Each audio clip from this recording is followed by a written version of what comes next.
do you like to do? Oh, I don't know. Play chess. Screw. Well, let's play chess. Richardson gonna take off and run. He's in there! Touchdown! I-N-D-Y! Outside give to Taylor. Stretching it out. He's at the 5, and he walks in untouched. Jonathan Taylor.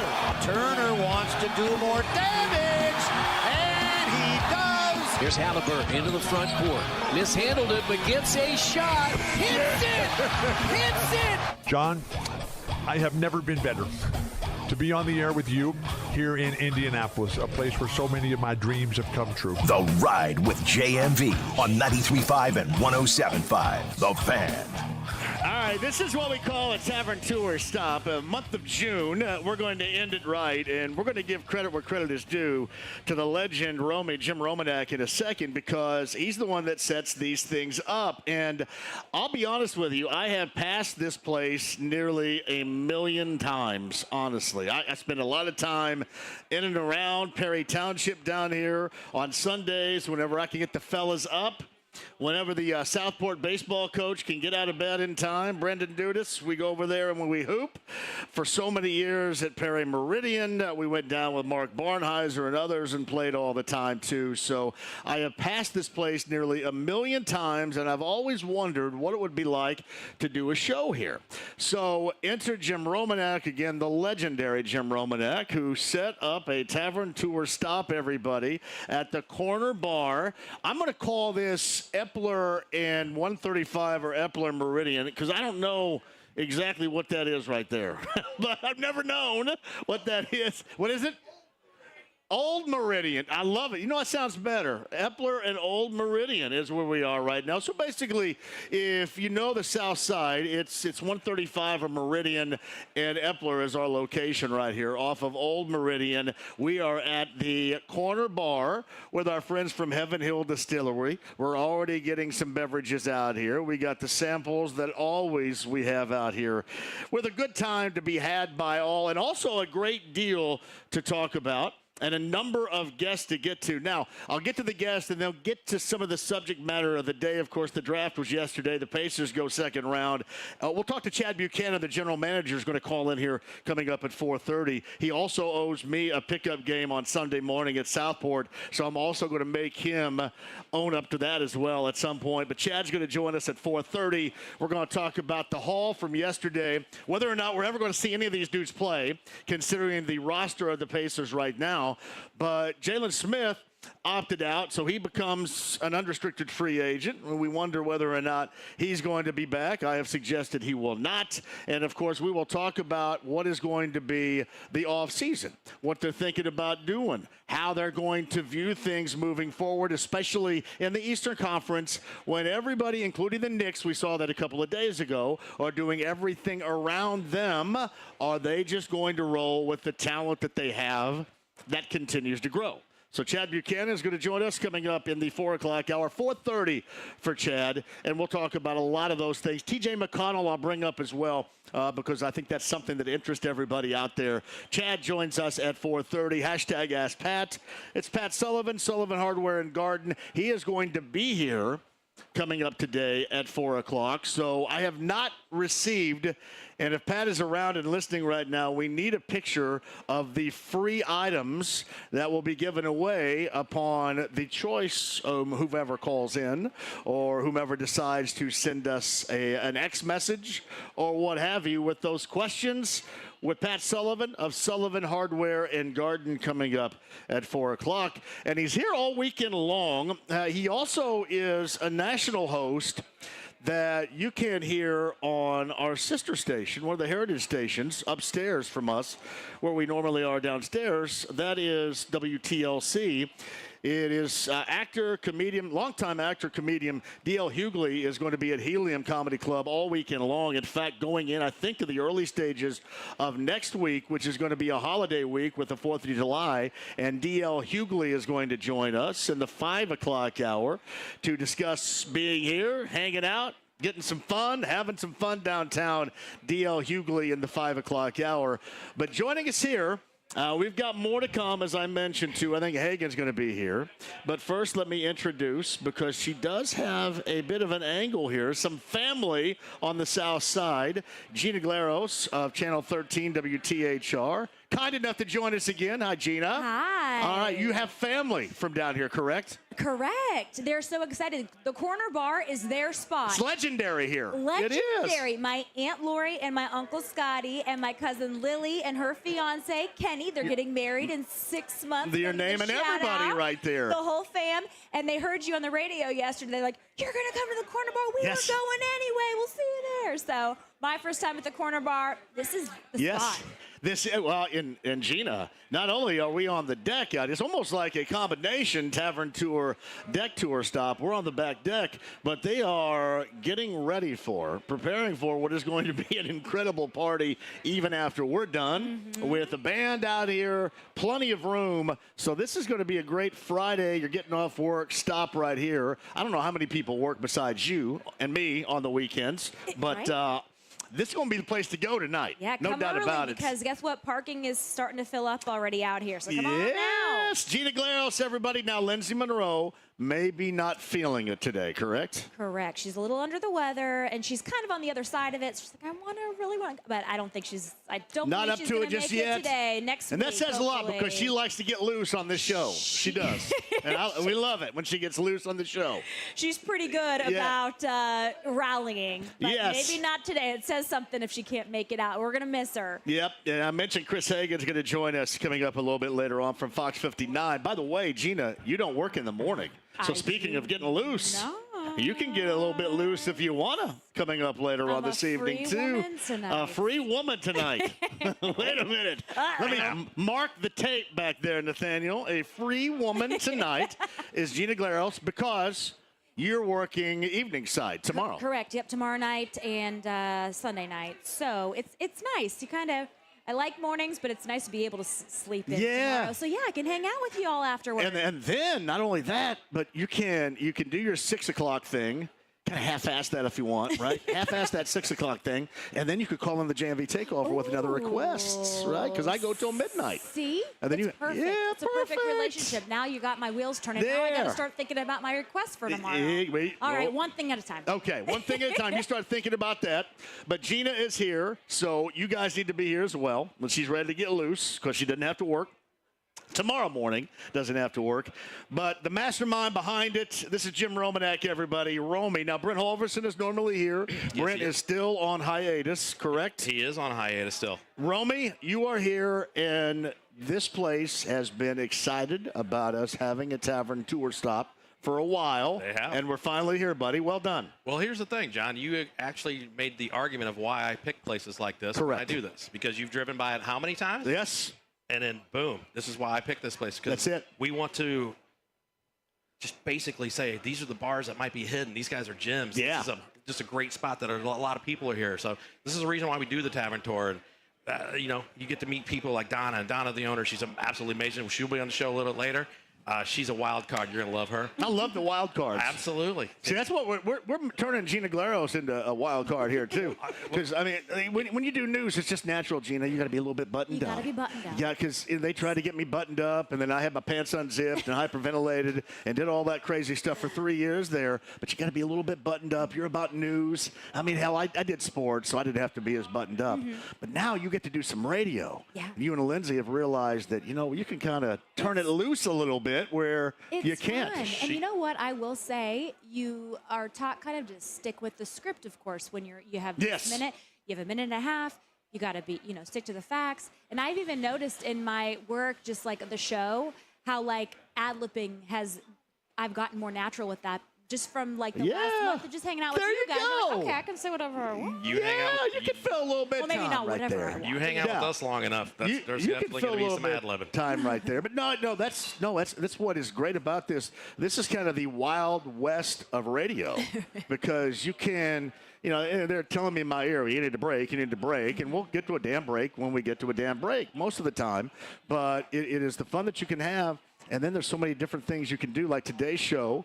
You know, we get all of our friends here. We're going to have a band at the corner bar doing what we're doing with Heaven Hill Distillery, Larceny Bourbon, and Evan Williams. But we'll talk to Chad Buchanan, right, a little bit later on about what the Pacers are doing right now, the general manager. Pat Sullivan with hashtag AskPat. And then DL Hugley. I've never had DL Hugley on the show before, but he is, you know, one of the kings of comedy. He's a big deal. Certainly is a big deal. And he is all weekend long at Helium downtown.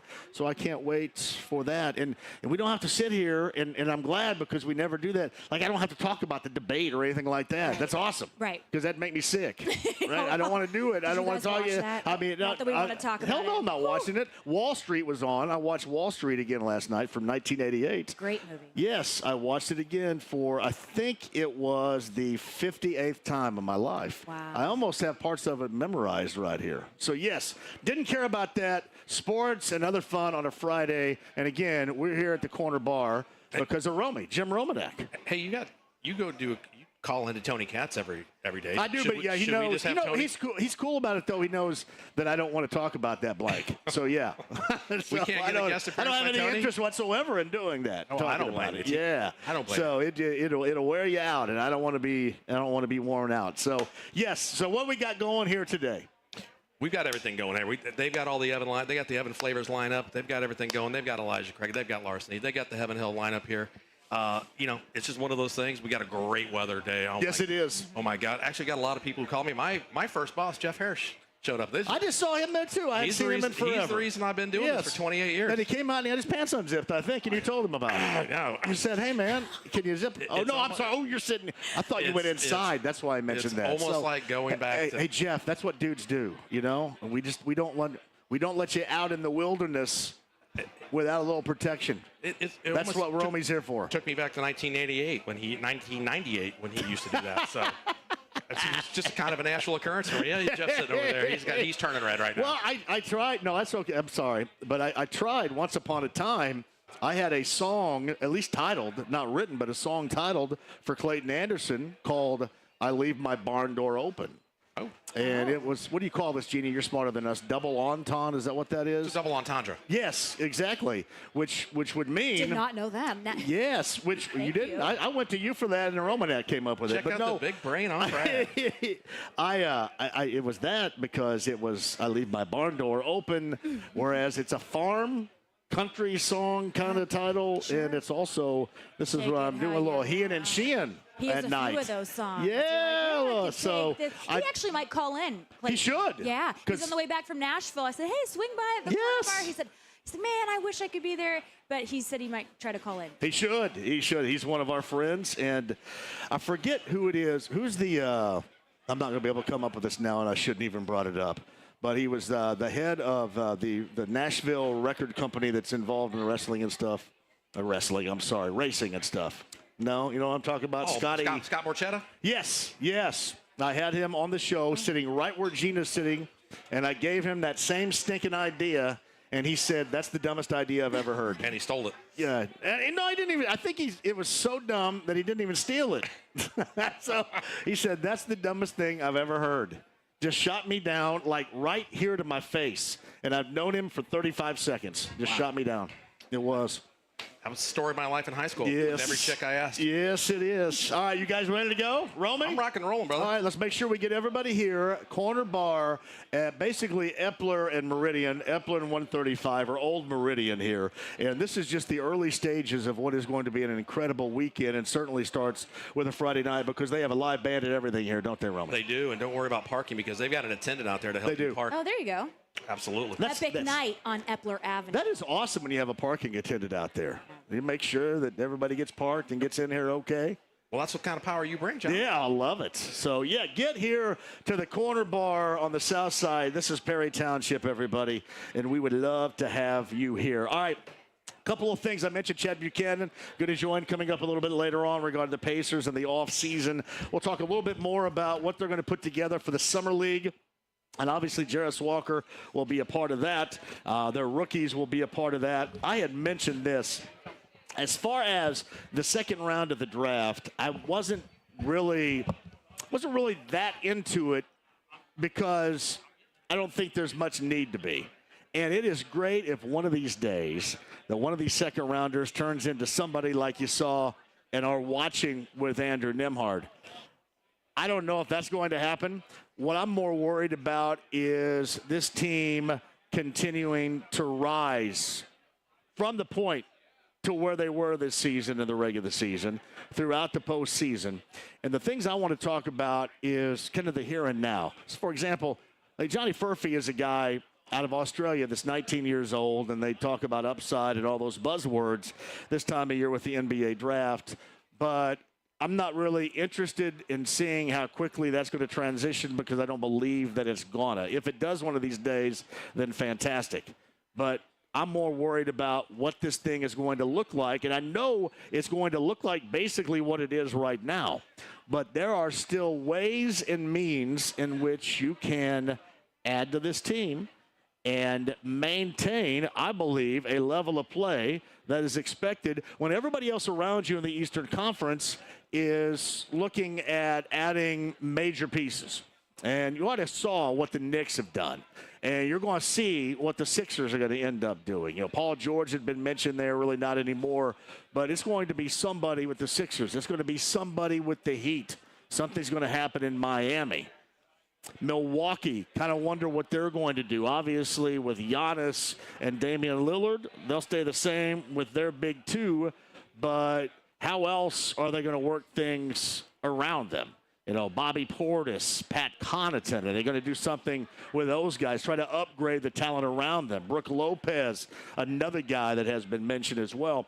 And it is a very unique, and this is for Pacer fans right here, a unique and an incredible situation that very few are a part of when you have a team and everybody around you is adjusting, and you see what the Knicks are doing with what they're spending, with what they're trying to do to retool, and then you feel confident with your group to stay relatively the same. Because it's not just about the now or the future. You can compete at a high level in both. Rarely do you see that, and it's been a long path to get here, but Pacer fans, you should feel good about that. Chad Buchanan, more on that, joins us at 4:30. From Fox 59, we see him.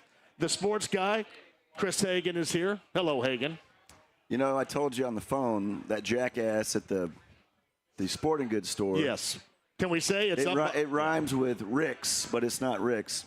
And the yip yap there, he listens to you every day, but he thought I was you. Yes. And he started being all buddy-buddy with me, and I was mad because I didn't get any help from the people at Rick's. So I was already kind of salty. And then he started in with he thinks I'm JMV, and I just go, hey, I'm Chris Hagen. And his face kind of fell. So if he's out there listening, I want to take this opportunity. So you're kind of a crank. I want to take this opportunity to not apologize because I'm not JMV. Why were you a crank? Because nobody was helping me. I needed some new shoes. Can you not just – what do you need figured out? You going to try them on? You have to go in the back and get them. You just walk back there, make myself at home. Why didn't you? Just go back there and grab a pair off the rack. Since when is Gloria Gloria here? That inside. Since when was it, John? No, he called me to Tuesday. And moaned about it earlier this week. Because I don't understand. Like, I don't think we look alike. He's on the radio. I'm on TV, and people see my face and go, hey, I listen every day. And I'm like. So this happens a lot. Look at this golden tan, this George Hamilton-like tan, this aura that I'm creating right now. There is, we're pretty far apart. Now that you say no, that. don't even start it, Gloria. Look at Gloria? That's my gag. I call her Gloria all the time. But you said somebody's called you Gloria before. You have a really good memory. Yes, people do call me that. I'll get mail at the station, Gloria, or emails. Do they think they have your number? They're so sure. Do they think you have your alias that you've been living under? I don't know. Gloria, 1980 song, man. Laura Branigan. What are you guys doing? 80 song, Gloria. Laura Branigan. Come on. Not even Laura Branigan remembers that song. The late Laura, because she's no longer with us. No, you know what's funny? You were talking about. I'm sorry, I didn't see that in the Random Stars obituary. Thank you. She had another big song, though. You remember that one? She did, Self-Control. Yeah, you take myself, you take myself. Yeah. You were talking on the way in about some of these second-round picks. You hope you make something out of them. Look what you get here. You didn't expect much from her, but now she's become a staple of the show. What? I heard you guys coming in. Sounded great. And she is, and she mentioned something that I think is really important, is that from radio, she has learned just in the past month or so to maybe feel a little bit better and be able to do some more ad-libbing in a world you both live in that's as buttoned up as you possibly can be. That's cool. It does come more naturally, and it's just been so much fun. So I thank you. Exactly. Well, we love having you. Well, it's flexing a different muscle because you're still talking, you're still broadcasting, but in TV they say, hey, you got 2 minutes on this, you got to hit this break. Whereas in radio, John pays no attention to hit this break. No, pay and you can expand on things. You can get more of your actual personality if you have one. Get that out there and let people get to know who you are. Because I've filled in for John before, and it's been what is this action here? And here I am with nothing. Well, you just walked up. The order was put in. Unbelievable. Eddie's. I filled in for John before, and I've talked for like 4 minutes, and I'm like, is it time for break yet? And they're like, 19 more minutes. And I'm like, oh, my God, how do you do this? Well, and you do make it look so easy. You're so good. I mean, you're so good. I am so dumb. And this is where dumb plays a significant role. I heard you struggling with the double entendre. Oh, yeah, I couldn't. Yeah. If it's longer than like cat or rat or dog, then I go, hell, I don't know. Now, listen, I know as soon as I start saying this, he's going to get all mad and freak out. And this is not a political show at all. But at some point, with a news veteran here, we're going to have to talk about not the issues of the debate, but just the debate itself. Because I don't think we will. I thought that was some tremendous television. The newsroom was howling with laughter on several occasions. We don't do that here. I thought it was great. We don't do that here. I thought you remember that movie Cocoon? All right. I think they both needed to jump in that pool in Cocoon with Wilford Brimley to get them going. We don't need to do that. Say, I told you, you get mad. So, yeah. I didn't say anything about people are going to respond. No, ask people right now. Is it the guy from Rick's? JMV 1070. Yeah. Ask him right now if they want to hear any portion, sentence of what took place last night, because you can get that ramble crap anywhere. We're not talking about. You get this ramble crap only at one place. I'm a member. I'm a registered Whig party member. We haven't had a candidate since 1812, so I don't care. I just know good TV when I see it, and that, my friends, was good TV. And I guarantee you, 90% of your listeners watched. They watched it, though. Now, I'm going to ask you, at JMV 1070, you tell me if you want to hear a second of what Hagen just brought up. I guarantee you they don't. That's what they say I know my every listeners week. better than anybody. At the end, anything all goes. 3 of them, and they don't want to hear it. Anything goes, maybe, at a later time. Yeah, John. Or never. Listen to this. Gina knows the segments. She knows the breakdown of the show. I'm getting good, guys. She knows the break structure. Well, I looked at DL Hugley's X account, and that's all it was from last night. I'm going, man, this dude's going to come on here and get into that because he's a comedian. I'm excited to talk to him. And speaking of comedy, you want to talk about where you went the other night? I went to Nate Bargatze. Oh, you did? Yeah, he's a funny guy. Yeah, he's great. He's my favorite. He was at Gamebridge Fieldhouse 2 nights in a row. He had to do, what did he have to do? SNL, so they had to reschedule the show. So 2 nights in a row, Andy. Great show. Several comedians. One of the comedians is going to be at Helium later on this year. But clean humor, funny as heck. Is he clean? Yeah. Real, that's very Seinfeldish. Yeah. He's also like Brian Regan, who never cusses. Okay. Most hilarious guy on the planet. He's extremely dry, and it's so funny. I was watching something about him, and where people will talk about what actually happened, and the situation wasn't even like that funny, but he can take. He turns it into it. That's what comedians do. Did you try to be a comedian? You said. Yeah, I was for 2 years, and it went so well I became a sportscaster. Yeah. Well done. Hey, you know what's so funny about that? John and I did a comedy show one night together. We did. I just got up there and just dropped 1,000 F-bombs.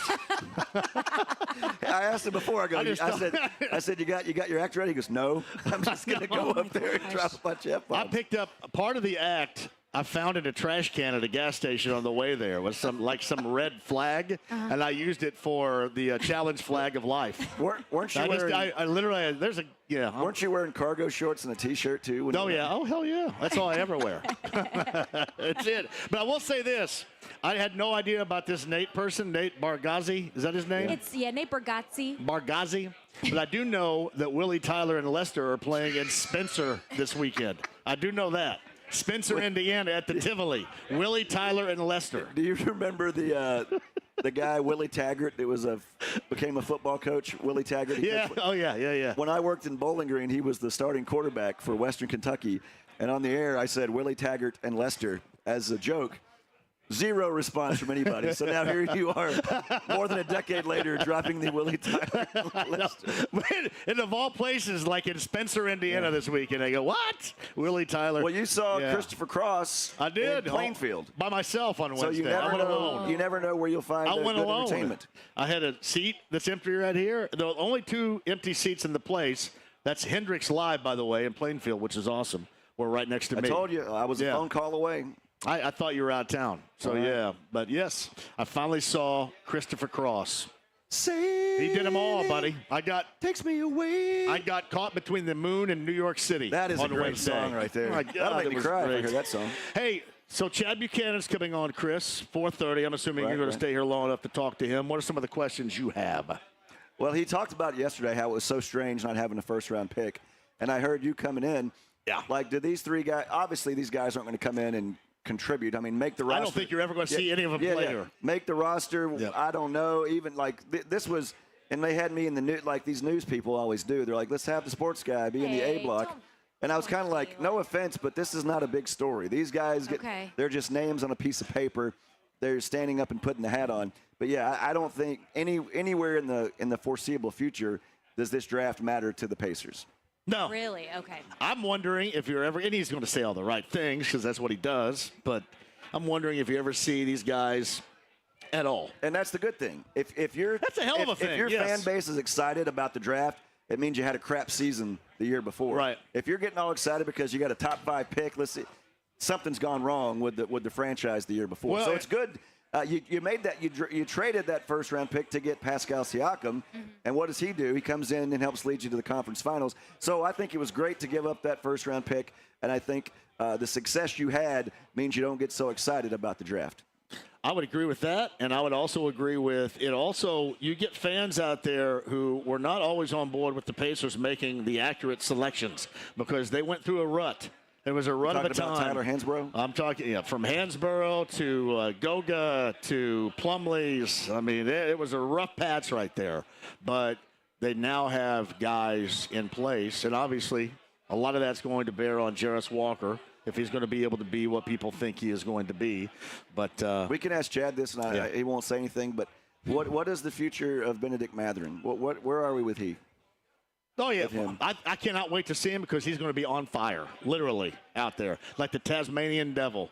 It's going to be like turning this dude loose. Can you imagine him sitting on the sideline and watching his team get through the postseason like that and not be able to be out there? I remember when I was live up there. It was either game 3 or 4. I was on the phone with you, and I could see him out there putting up shots, and I was like, it dawned on me right then because I hadn't seen him in a while. I'm like, what if this dude was playing right now? No doubt. Like, what kind of difference maker is he going to be in the playoffs and in the run they already had? When people say Mikal Bridges, you need a player like that, I think that he can be a player like that. I don't know why he can't be a player like that. But it's he was growing, he was making strides, and he loves ball. He was all about playing, getting up shots, running whenever he could. And I think you're right. He sees that, how far they went without him, and he's thinking, now let me get in the mix here and see what happens. All right, I have an interesting take on T.J. McConnell that's beyond his time here with the Pacers. Also an Arizona Wildcat, much like Benedict Mathurin. Do that on the other side? Let's do it. All right, Chris Hagen, Fox 59. Gina Glaros is here of Channel 13. When's the fam? When's all the fam get here? The Southside fam. Looking around. They should be here pretty soon. I think she made that whole story if you're up. listening, and no. I have friends, family. Yep. They're coming, I promise. The fam for Gina's coming too. Hashtag Ask Pat Sullivan. That's coming up in the 4 o'clock hour. I've got the gift to give away. I'll tell you what that is on the other side as well. We have stuff to give away. This is a Tavern tour stop.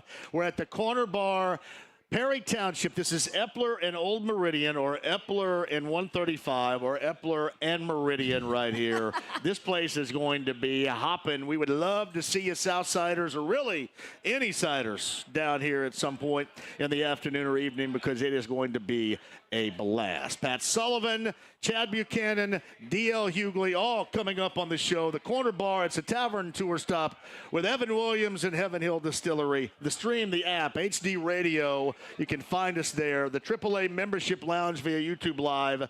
The video is up as well at 93.5 and 107.5. The Fan.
Across the table right here doing okay?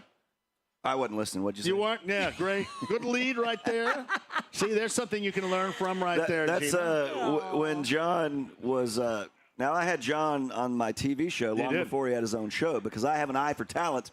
So I would listen to the show he was the producer on, and one time the host of the show said all this stuff and then says to John, what do you think about that, JMV? And JMV said, I wasn't listening. At least he's honest. You have to appreciate that. I don't know what I was doing. I think I was at home listening, and I literally had to stop what I was doing and bend over laugh. I'm like, that is the best thing. And you know that made Mark Patrick incredibly happy to hear that too. Yeah. Well, it was. I was like, I'm sure I didn't. I caught hell for it. Well, once we got to the break. Mark Twain once said, "When in doubt, tell the truth." Yeah, and that's exactly what it was. Very truthful. You could have tried to BS your way, but you were like, you know what? I just got to give it up here. You know, those were times with Mark. I mean, when Mark started working from home and stuff, there were times when he would be caulking his bathtub and stuff and not come back on time. It was glorious. Oh, but he was I awesome. have stories about you two, actually. Oh, Travis Peters, our editor, he was telling me the other weekend morning about kind of the history there. Yeah. You got yeah. So and now. Is he part of the reason you got your nickname? He is. Well, you never really know. Conrad Brunner, I thought. Conrad Brunner was the first one to bring up JMV or John Michael Vincent. Okay. And then Mark ran with it. But Mark, as Conrad developed it, started it, Mark had the impact with it. So, and Mark before your time, obviously, was so legendary here in everything that he did. I mean, he did Wish TV Channel 8, the Hoosier Lottery, Bob and Tom Show, national radio. Yeah. And I mean, I can't even hold a candle to how talented that guy is. You're exactly right. Incredibly, incredibly. So bad. Right, incredibly talented. He would go with the initials like MPOS, JMV.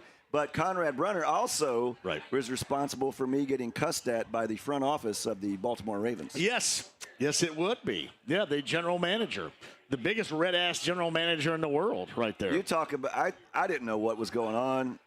Long story short, I was accused of making fun of a Ravens player, and the Ravens top brass was sitting behind this row of media people. Yeah. So they started cussing me out and calling me a liar and MF and this. Cops came over to see what was going on.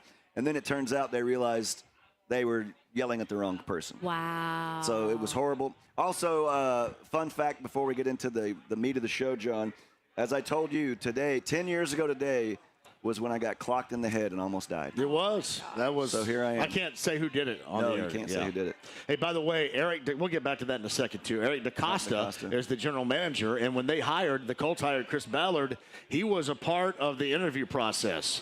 So, because he cornered me and yelled at me, too, because it was Bruno that was ripping on James Hurst from Plainfield that was playing tackle for the Ravens. And he was young and not having a good day. And Bruno was getting on me about it because I've had James on a number of times because he's from Plainfield. And Ozzie Newsome at the time, who ran the Ravens organization, and DeCosta, who sniffed butt in the Ravens organization at the time, and now is the general manager, came down and accosted Chris and then got after me and everything else. But you did get an autographed photo of Ozzie Newsome out of it. I got an autographed Sports Illustrated with Ozzie Newsome with an apology written on it. And then I got asked by somebody in the Colts organization who's no longer there. I just don't want to say his name. Said, hey, my buddy works for the media relations at the Ravens, and he wants to know if you'll stop telling that story to everybody. Because I love that everybody. Story. I was on the radio. I was on with Jake. I was on everybody that wanted to hear the non-filtered, unplugged edition of what happened on that story. And it was one day when I write the book, John, that will be in it. When DeCosta was yelling at you in the hot dog line at halftime, he said he brought you over to the edge where I was sitting. I said, I don't know what you're talking about. He goes, yeah, you were. You were sitting right. That's not him. He said that that bald guy sitting down there, and he was talking about me. So he goes, you were sitting right there. And I looked over, and there's John eating his sugar cream pie. I was like, of course. There's that bald guy down there. It was DeCosta. He was nuts, but he was in the running. Could you imagine? Why don't you try to get him on the show? Maybe nobody knows. I'm sure, he would jump right on. Give him the Adam Schefter treatment. Get him on the show. And that's a good one, too, right there. Hey, I mentioned this and teased it before the break. So we'll talk to Chad Buchanan at 4:30. And, of course, this is further down the road. But they're going to end up extending T.J. McConnell in hopes that T.J. McConnell closes out his career here, right? Heard that, I think, early in the week, last week, whatever. I think one of these days, this is just me, I think one of these days further down the road, T.J. McConnell's going to be coaching here. I do. I think he's going to be coaching here one of these days. And that occurred to me a little bit earlier today. I thought, man, I don't know how far it's going to be down the road, but if there is anybody that would exhibit all the signs of becoming a coach on any level, much less the NBA, it would be T.J. McConnell. And I think one of these days that's going to be happening, Chris, right here. You can see that when there are players that have like the high basketball IQ or football IQ, whatever you want to call it. You can tell guys that communicate well and almost are coaching their teammates in certain situations. And just little things he does after a made basket, he'll fake like he's running down the court, and then he'll turn back.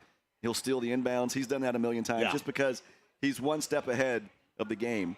And imagine that when that's his, someday becomes his full-time job. He's coaching people, teaching, and also seeing things that others don't. How old is he? What is he, 32, 33 right now, Cam, something like that? Well, give that a Google. 30-something right there, which was a great late 80s show, 30-something. Peter Horton. Melanie Mayron was on that show. I had a huge crush Peter Horton of Side Out was in 30-something right there. He was the first guy, along with George Michael, that had made it cool to have, like, the 5 o'clock shadow permanently. 32? 32. Look at that. Right on target. Right on it. You should work at the State Fair. I don't know. I don't know much, but I know that. Marion County Fair starts tomorrow. No, I think one of these days that's the way that it's going to work out. But the thing about McConnell that I think is so unique, and you can tell, and he's mentioned that to me before, he plays the way that he does, as hard as he does, as fast as he does, because if he dials it down, then he's anybody else or less than anybody else. You have to keep up that type of pace to be as good as you are if you're TJ McConnell. And what people forget about with the Pacers now, the style of play offensively, they can go from Halliburton, he goes to the bench, McConnell comes in, and they can play at that pace. Not a lot of other teams in the NBA have that luxury of being able to exchange the pace. Different players, don't get me wrong, but the pace of play in which is so good for this Pacer offense remains the same. He's like that guy when you're playing pickup basketball and you're like, hey, dial it down a little bit. Like, what are you doing? You're picking me up at the hash mark. Wait, what? Can you just relax for one possession? Because he doesn't, because he can't. He can't. Because he doesn't have the same natural ability that so many other players in the – like, if you see him coming in the game, if you're an opposing fan on a road game, you're like, well, here's where we go on a 10-0 run. They're bringing in this guy. Exactly. And it turns into a run the other way. And you're like, so many people, even up in Boston – in the press box, we're talking about TJ and the way he plays the game and how they respected what he does on the court. Given, looks can be deceiving. Yeah, it can. And you look at him, too, as far as what he is. It's almost like he's a great disguise. And teams, for whatever reason, players don't realize that still.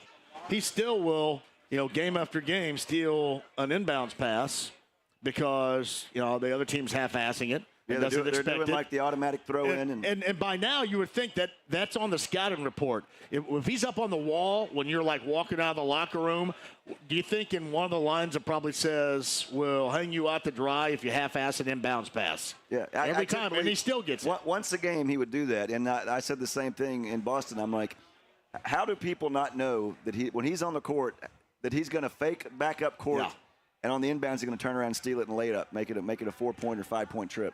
But those are the kind of things we talked about earlier that make for a good player, but also make for a good teaching moment and a good coach. Well, and then they have to thank me because I told them not to trade him last year when everybody wanted to trade him last year. I'm going to bring that up to the general manager. I mean, you think sometimes you thank your lucky stars that I'm around. So when you offer an offer sheet to DeAndre Ayton that immediately it gets picked back up by Phoenix and you don't get that and you keep Miles and TJ McConnell, whom everybody wanted traded at the start of last year. He's going to get in the way of people. He's going to get playing time over other people, and he shouldn't. And then you saw just how meaningful he was to this team, Chris. Well, speaking of players turned coaches from various routes they take to get there, I haven't heard, I'm sure you weighed in on this, of J.J. Redick getting that job. What do you think of that? Is that going to be a turn in the punch bowl there? Or is that going to be a great hire?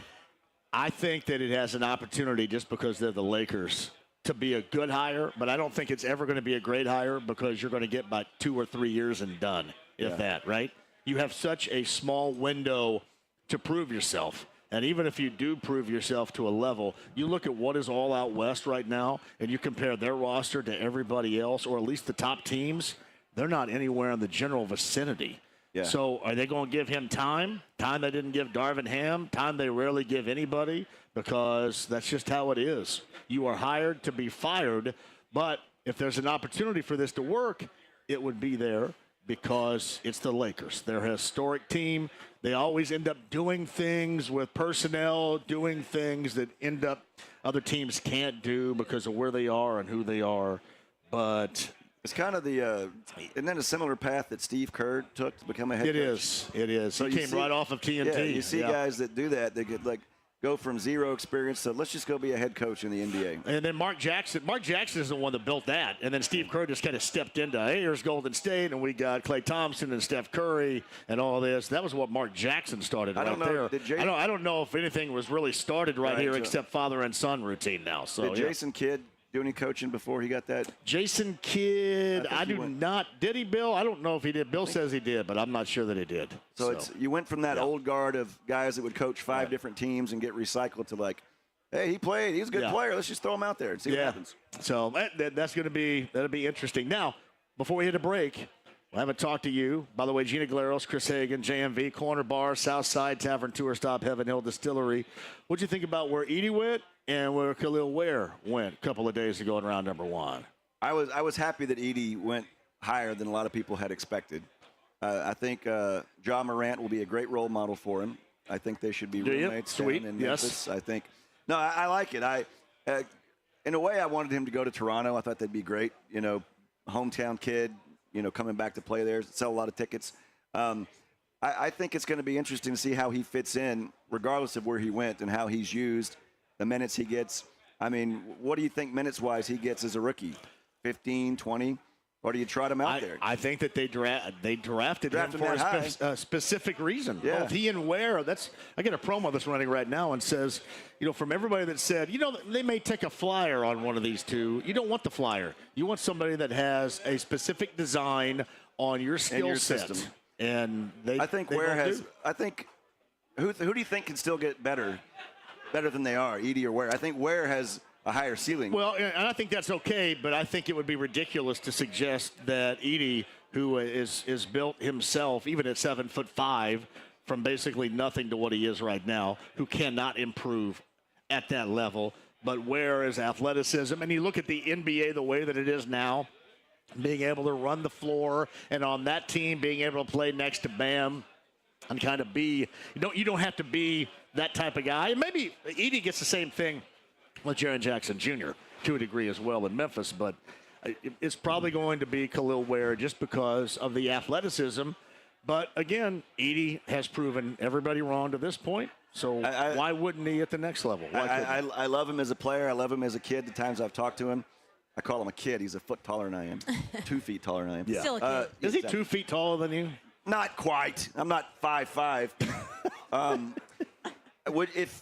I like the way he did it. He didn't go. He could have gone and hung out there, been on the stage, but he was there with his teammates, celebrating all together. I thought that was a really cool clip that the Boiler Ball made on social media. Mason Gillis was there too. I know. I was like, what's the Blue Devil doing there? If you were getting drafted, and I'll ask this to you as well, Gina. Okay. Would it matter more to you the team you were going to, or the city? Like, would you be more excited about going to Miami, regardless of how good the team is, really or good going question. to Memphis? John, let's start with you. Would you care more about the city you were going to, or the quality of the team you were going to be on? I would want to be able to fit. I would be one like Trace last year. So you wouldn't care about the city? No, I'd want to go someplace where I fit. I'm going to get playing time, and it's going to be playing time that's meaningful. That's what happened to Trace last year. Everybody got all over the Pacers for not selecting Trace, even though Trace's agent already had Golden State in the crosshairs, and that was a perfect place for him to go. A lot of other places he would not have had. So even if you had to go to Memphis or Utah, you had to go live there. Yeah. Maybe it becomes your home. I get like 9 wives and stuff in Utah. Come on.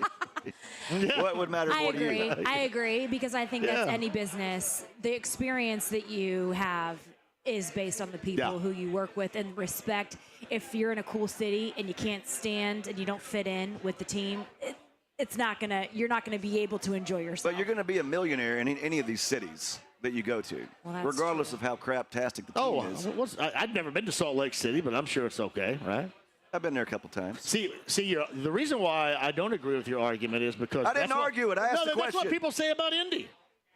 That's what people say about Indy. What do people say about Indy? Well, why the hell do I want to go there? Corn. Gina's like, so what sucks about Indy? John, go ahead and tell us on the air. No. I'm defending it. I'm saying you got to go where you best fit. Right. And I'm telling you what, man, this thing's quick. Yeah. I mean, if they realize you can't play and you don't improve, and then, hello, Europe. That's what happened to me. Hello, China. So, go overseas and have to play. All right, you guys hanging, right? Yeah. Corner Bar, everybody. Thank you for having us. Heaven Hill Distillery, Evan Williams Tavern Tour 2024. Romy's going to rejoin. I saw Pat Sullivan here a little bit earlier, too. Hashtag Ask Pat. He is right over there. Pat Sullivan is going to join us from Sullivan Hardware and Garden. Chad Buchanan, Pacers GM at 4:30. And DL Hugley, the comedian, the actor. He's got a national radio show that airs on WTLC every afternoon.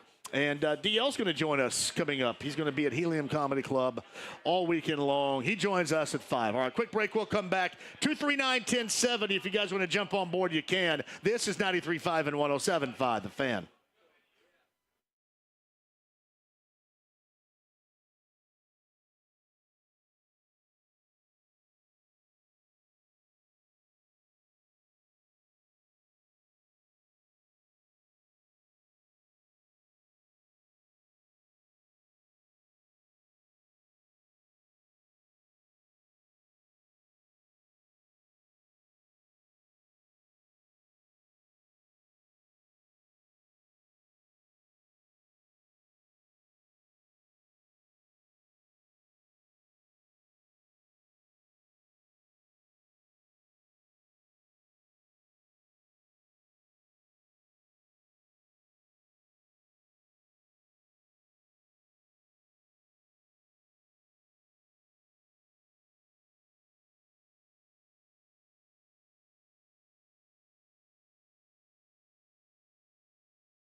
Lurking around here, too. You can get with him. And you know what you get when you get with Romy right there. Hagen, Glaros, Pat Sullivan, JMV, thank you for joining us. And Hagen, you had something to mention. Short break, or I should say short segment right here. On Fox 59, you saw it, the U.S. and Panama. What a disgrace. Panama, what a putrid display of soccerdom. I did like your tweet or whatever it was when you said something about way. We had to go, USA? Yeah.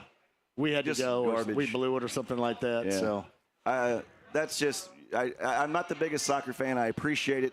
So I try to get into it, big events, big tournaments. Me too. And then this is what happens. Me too. I'm all excited. Maybe I had a little money on it. Maybe. Oh. And this is what we see. I will say this. Guy gets booted 15 minutes in. What are we doing here? I think American soccer fans are on this earth to complain.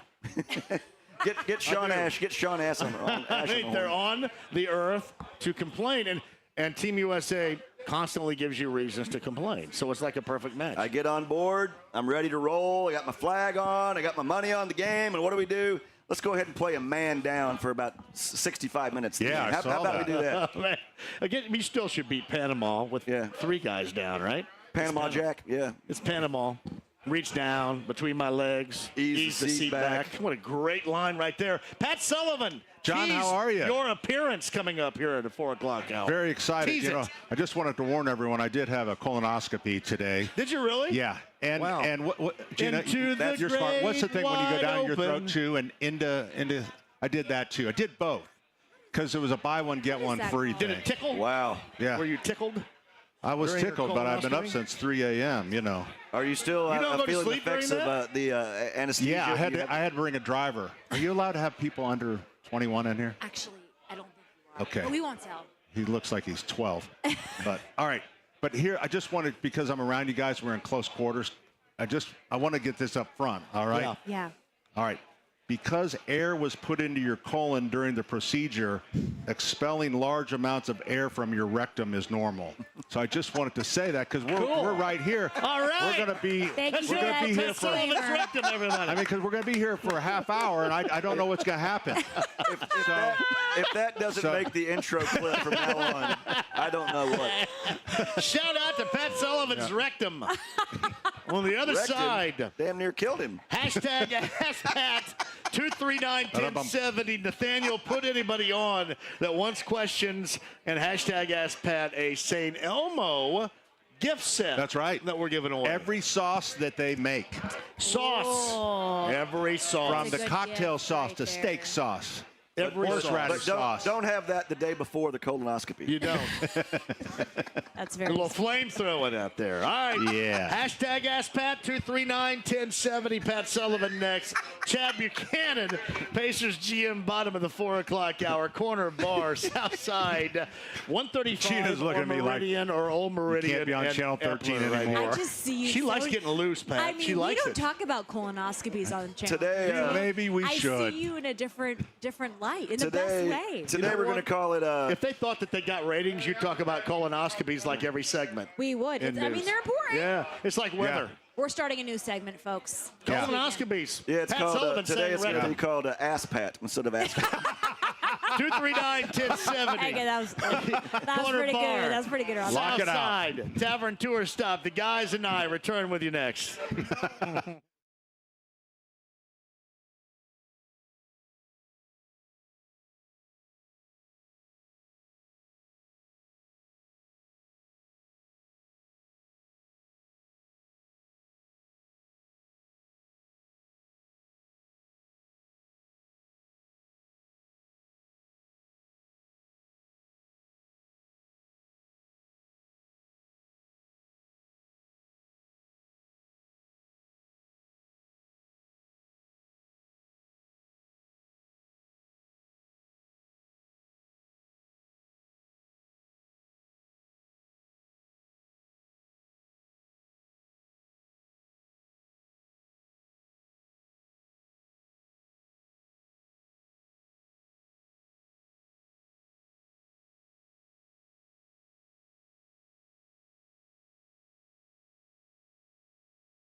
The Ride with JMV.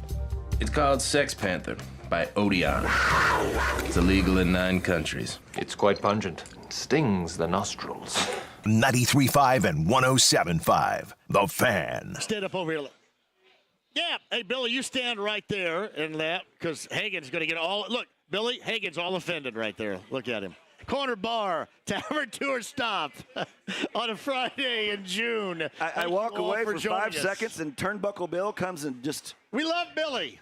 He's got questions to ask here, man. He always has good ones. Chad Buchanan, bottom of the hour. That's Chris Hagen, Fox 59. Gina Glaros of Channel 13, WTHR. Hello, Gina. Hello. I'm John. Nobody cares about that. We got a great crowd so far, and even better at the Corner Bar here. Epler and Meridian, a band playing, a party happening today and tonight at the legendary Corner Bar. Jim Romanak's hanging around too. Heaven Hill Distillery and Evan Williams, another Tavern Tour stop at the Corner Bar. But from Sullivan Hardware and Garden and the Home and Garden Show, that's Saturday mornings, 9 a.m. until 1 p.m. 93 WIBC. It's Pat Sullivan. And Channel 13. I don't want to. And Channel 13 WTHR. My coworkers here, you know. I know. Channel Sunday 13 morning. WTHR. She's doing evening stuff tomorrow. I was telling John last week when he called in our radio show that I kind of think I'm ready for the anchor desk. Come on. Yeah. You know they got to run everything themselves. You know, I thought we'd run just to do a little fill-in work or something. I think you'd be great. I think you should. Yeah. Really Can you run the prompter with both hands? You just need one, but I suppose if you want 2 remotes, could you can do? No, I mean, could you do it lefty or righty? Oh yeah, either one. It's a remote, and there's a pedal, but the pedal's like hard to push I think down. I would just ad-lib it. I think I would just. I don't doubt it. Read through it once and just kind of ad-lib it. Like, what the hell was that guy doing on that street? Well, why the hell was he out so late? That's what I want to say. I'll read stories that my mom. My mom watches, and she's like, the news is so depressing, and she watches for my show, and she's like, I know what you want to say during that. But you can't. You got to be unbiased. When's the last time you mispronounced something? It would happen more often in my early days, but that's kind of 101. It happens here and there, but it's been a while. I do names. You never know somebody's name. I'm like, I really hope I'm butchering it, but I hope I'm not butchering it. But people at home don't really know. But that is, you don't realize how many words you don't know how to pronounce until you are in the anchor desk. Yeah. And you're like, I better look this My word up. vocabulary does not run deep. My list is way bigger than yours. Matter of fact, when people ask me to MC an event, I always ask, well, who's the guest speaker? What's their name? Yeah. And if it's too hard, I would say no. I'm out. But thanks. Can't do it. Sorry. What I do is like Gina said, a lot of folks at home don't know. So as long as you say it like you mean it with conviction, and they'll be, well, maybe that is how you say it. Yeah. But if you start going, then that's when you're in trouble. Yeah. Gina, it's kind of weird. Like they had their story about Smith, but she pronounced it really weird. There was one time I thought that gynecology was ginecology. Oh my gosh. Seriously. Guys, you know I messed that up. You know the movie 40-Year-Old Virgin? It came out when I was a senior in high school. Boy, here we go. Yeah, I had people, my classmates, screaming Gina down the halls of Carmel High School. It really ruined my year. It was a great movie, but I was really mad at it for a couple of years. See, this only works on this show. That doesn't like work anywhere else. Right. I could never say that on the news. You can never tell that story until right now. Now, let me ask you this. Since you've had your appearances with John, have you noticed an uptick in your social media and your interaction? Have people been... I have. There has been definitely more of a different following. Any stalkers? Any stalkers? No stalkers. And I will say, viewers have been very kind to me. I've only, you get some weird, just... Everybody I apologize for that, by the way. You get some odd comments, but I will say people have been very nice to me. There you go. Nice. Pat Sullivan's here. Hashtag Ask Pat. What are we talking about with you? What are we thinking about? We're talking about it's the big 4th of July week. So is that where you tell everybody to get M80s and then light them in your hand and throw them? No. Okay. No, you know what? Actually, fireworks do scare the hell out of me. Do they? But I know people are going to do them, and 13-year-old boys are at risk because that seems to be 13, we used to shoot bottle rockets at one another. Yes, we did. That's very hillbilly, isn't it? The things that scare me are the mortar tubes. Yeah, I don't like that. Here's my tip. If your kid is into the mortar tubes, screw the mortar tube down to a piece of plywood. Okay. Because when they drop the mortar in and you have 3 13-year-olds that are running and one of them kicks it over, and guess what? Grandma's watching the show. Grandma's getting lit up right Grandma. there. But those mortar things, or teaching them not to look in the tube. If it doesn't go off, somewhat. I mean, those things are so dangerous. Yeah. They really are. It's like, Just screw them in. We used to light bottle rockets and then throw them at each other. Yeah. That's how hillbilly we were. That's the Roman candles, everybody holds the Roman candles and shoots them at each other. Right, exactly. Yeah. So Chris Hagen lights the snakes. Remember the snakes? Well, let me tell you what, in Alabama, there was a whole different element of fireworks on 4th of July down in Sweet Home, Alabama. Is that right? A lot of folks missing some digits down there that I grew up with. Yeah. And on that note, let's bring in Pat to talk about how you can have fun with. Yeah. Stay safe on the 4th of July, right, Pat? I'm sorry, John? Stay safe on the 4th of July, yes. right, Pat? That's right. Yeah. That is right. Grilling. Grilling is what I'm talking about on Channel 13. Great. Is a little bit of grill safety and taking a little time to clean up the grill, because as you might imagine, people they use it, and then they really use it on the holidays, and it's so full of grease in the grease trap, and then it catches on fire. Yeah. And you know what happens when it catches on fire? What happens then? Burns your hot dogs. And your house. And your house. So, is there any truth to keeping some of what you have previously grilled on your grill, right? On the grill front, because what does that mean? Because you get some taste. Does it add to the taste? Like not the flavor saver grill. Right, just over and over again, this kind of adds to the taste a little bit. Is there any truth to that? I've not quite heard that. I've always kind of lived by maintaining the equipment in the proper way the manufacturer suggests. So, well, that's not how they do it in Greene County. Well, I just thought we'd get a little bit more taste out of what we cooked 3 months ago. I guess if you wanted to, I would suggest maybe like if you have a gas grill, to get a smoker tube. If you want to add a little smoke for the gas grill guy that doesn't have a smoker, you can, lay it up there. But I'm not sure that I would leave some old pig. How popular are those big red hot dogs? Those big red popular. ones that I think you're supposed to peel that off, right? The red part of it off. Yeah, that's or the pink. They're called big reds. Do you eat that, or do you know? Do we know? The big red hot dogs. I get the ballpark because they plump when you cook them. Come on, it's all edible. I mean, that's what I thought. There's no instructions on any hot dog that so says, I can just please go cut ahead and this eat off. that, even Do though not it's probably consume. a wrapper. I'm sure I've eaten wrappers before, knowingly and unknowingly. Wrappers. Wrappers. Okay. Exactly. You're going a mile a minute for me. I'm not that smart. I had questions here. Gina, any questions for Pat? Are we still on the grill? If you want to, yeah. Well, you can be on. We could talk about your dead flowers. Yeah, let's talk about that. I do not have a green thumb. Well, I don't think you're committed to it. I think if you would bring the zest that you do to your newscast to your flowers, that maybe we would see a complete turnaround. I have like a before and after picture of this tropical plant that I got last year. Don't ask me what the banana tree.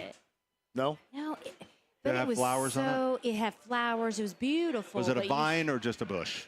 It was a tree. It was tree. Hibiscus, red, yellow, orange it was flowers. Beautiful. Yep. That died, and I'm like, okay, maybe that was just above. It was too. You killed a tree in one summer. I did. So they're tropical. They don't come back. You didn't think, I threw it away. So then I had a geranium. And I'm like, this is easy. It was beautiful for the summer. I was watering it like every couple days. Yeah. And they're so easy. Grew up with them. Then one day it was a hot day. I hadn't watered in a couple of days and they died. Done. Now that's surprising because geraniums don't ask for a lot of water. They do like fertilizer and they like to be deadheaded. But because you're young, right? Yeah. So you're really young. Can I tell you something? Sure. For your age, geraniums are out. Out. Oh, what's the in flower? Like sun patience or New Guinean patience. Pat, what geraniums, is the you're not easiest? a grandmother. I do like how they look, though. And they're You're an old soul. I am an old soul. Okay, easiest plant to take care of to somebody who does not have a green thumb. A dragon wing begonia. Are they pretty? I believe Sounds they are like pretty. That's all. But yeah, I mean, they're very easy. Okay. And they don't take a lot of water, but And they put on a show. They're in and hip. They will tolerate shade, and they will also tolerate sunlight. Okay, I'll give it a whirl. Gina's plant took its own life unexpectedly. That was. Hagen, do you have a question? He just made a statement. Yeah, I don't. I'm not a big plant guy. I like the grilling. You live in an apartment? Townhouse. Townhouse. I do like the grilling out questions because I have the gas grill, and it seems like John says, from one to the next, there's a bunch of crap on there. Yep. And I'm big about getting the thing and scrubbing it all off, and it sounds like you're saying that's the way to go. Well, it is. I'm not sure that. The flavor saver? No. No? The flavor is in the smoke, is in the meat, it's in the rubs that you use. I'm not sure it's in the A1 that I pour on it. It's in 2-week-old pork. I just don't think that's right. I really don't. Let's hashtag Ask Pat. 239-1070 is the number. Billy is live here with a question for Pat Sullivan. Hashtag Ask Pat. Billy, go. Hey, Pat, I just wanted to ask you, I've got a lot of hostas at my house that look like Swiss cheese now. Yeah. So is there one particular, is it like the praying mantis or the... It is slugs. Usually what goes after hostas are slugs. I don't think my family's involved here. I don't think my family's involved. No. This is it's a different slug. Okay. Are the holes in the middle of the leaves or on the edge? Middle. The middle. Slugs. So you get slug bait, and then you ring around the area with slug bait, and that should take care of them. Okay. So they're just, and you should, if there's sidewalks there, you might see like a shiny trail, which is kind of the slug trail. You know about that? You know about slug trails? I know about slug trails. No, you don't. You're lying now. I do too, because they search for shells to get into. Right? Slugs? Yeah, slugs. What the hell? Who do you think you're talking to? Slug bait. Slug bait, Billy. We'll take care of that. Yep. Is that a misdemeanor or a felony? That is a, you know what? It's legal here in Indiana. I would tell Gina, a hosta, that would be another one. It'd be a it's good not fit pretty. for me. Not pretty, but they'd be really hard to kill. You can leave them in a pot, they come back, but they're not that pretty. Not pretty. They're great for shade. Is it easy to kill weed like marijuana? Is it easy to kill it? Depends on how many people are with you. Yeah. One of these days, you will have to do your due diligence. You know what? I have study the plant itself. I have fellow hardware store owners in Seattle that I'm friends with, and they do have to answer those questions. I told you. Yeah. And they have a whole section. Do they say eggshells on top of them, like I did? Pot growing stuff. Like somebody told scissors me. And so eggshells. Eggshells, on yeah. top A lot of of bat guano. Yeah. They carry like 50 different kinds of bat guano. True story. Hashtag Ask Pat, 239-1070. Eric, you got a question for Pat Sullivan. Go ahead. Question for Pat Sullivan, Eric. but I have a comment about the those big red hot dogs you were talking about. Okay. We need knowledge. Both my parents absolutely love those things cooked on the grill. Cook them on the grill till that skin splits and they start to pop open. Throw them in a giant bun, and they're good to go. Whole thing, skin, everything.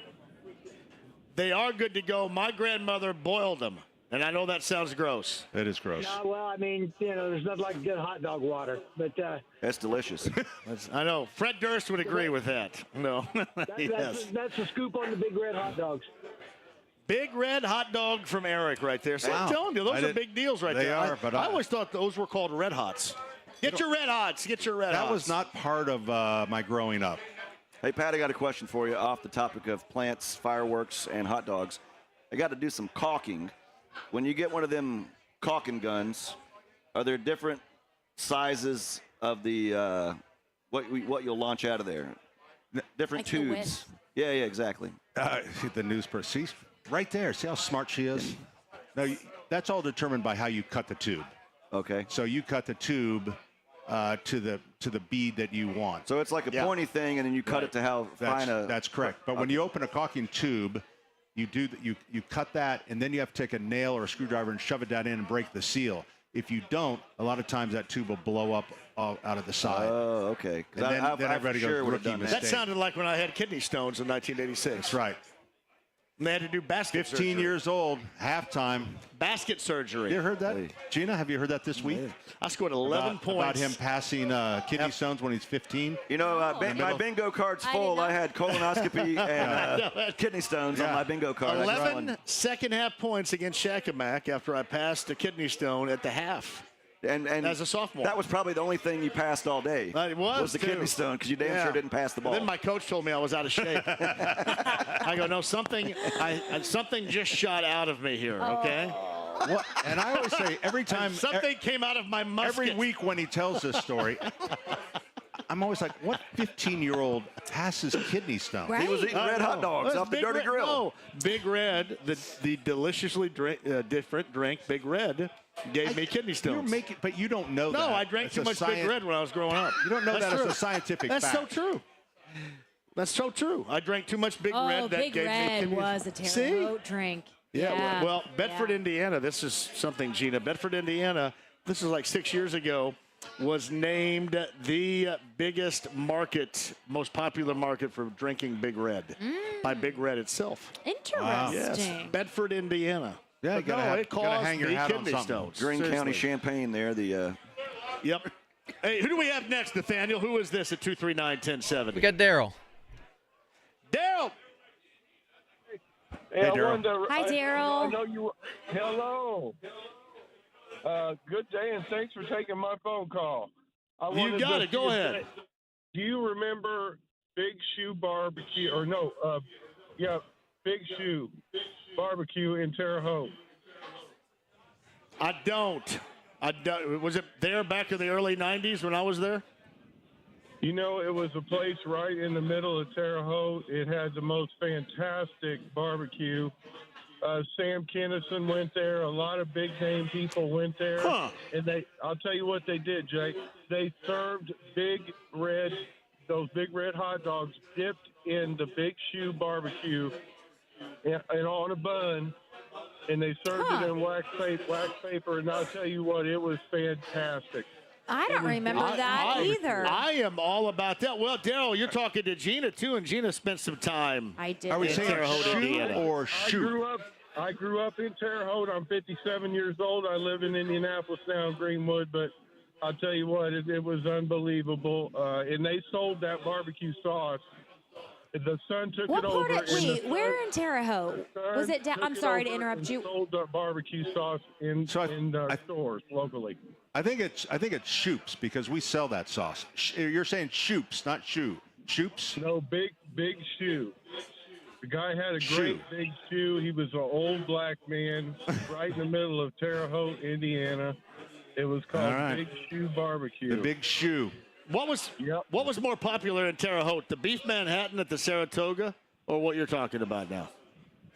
I would say Big Shoe, no doubt. Wow. If anybody Man, we're there, missing out. If your listeners are out there and they're from Terre Haute and they're back in the old school, they remember Big Shoe Barbecue. Believe me. Man, the Big Shoe. Daryl, thank you for the call right there. Yeah, thanks, That's well done. Jay. Man, rock out, buddy. You I got love it. the show. Appreciate it.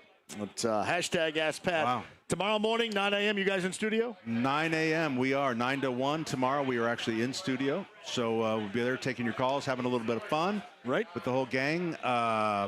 Terry Stacy. I think everyone's there. Terry Stacy, Denny Smith. Matter of fact, my anesthesiologist, when I got the colonoscopy this morning, comes in. He goes, "Hey, there's a guy out in the hall named Denny Smith that says he's your medical agent."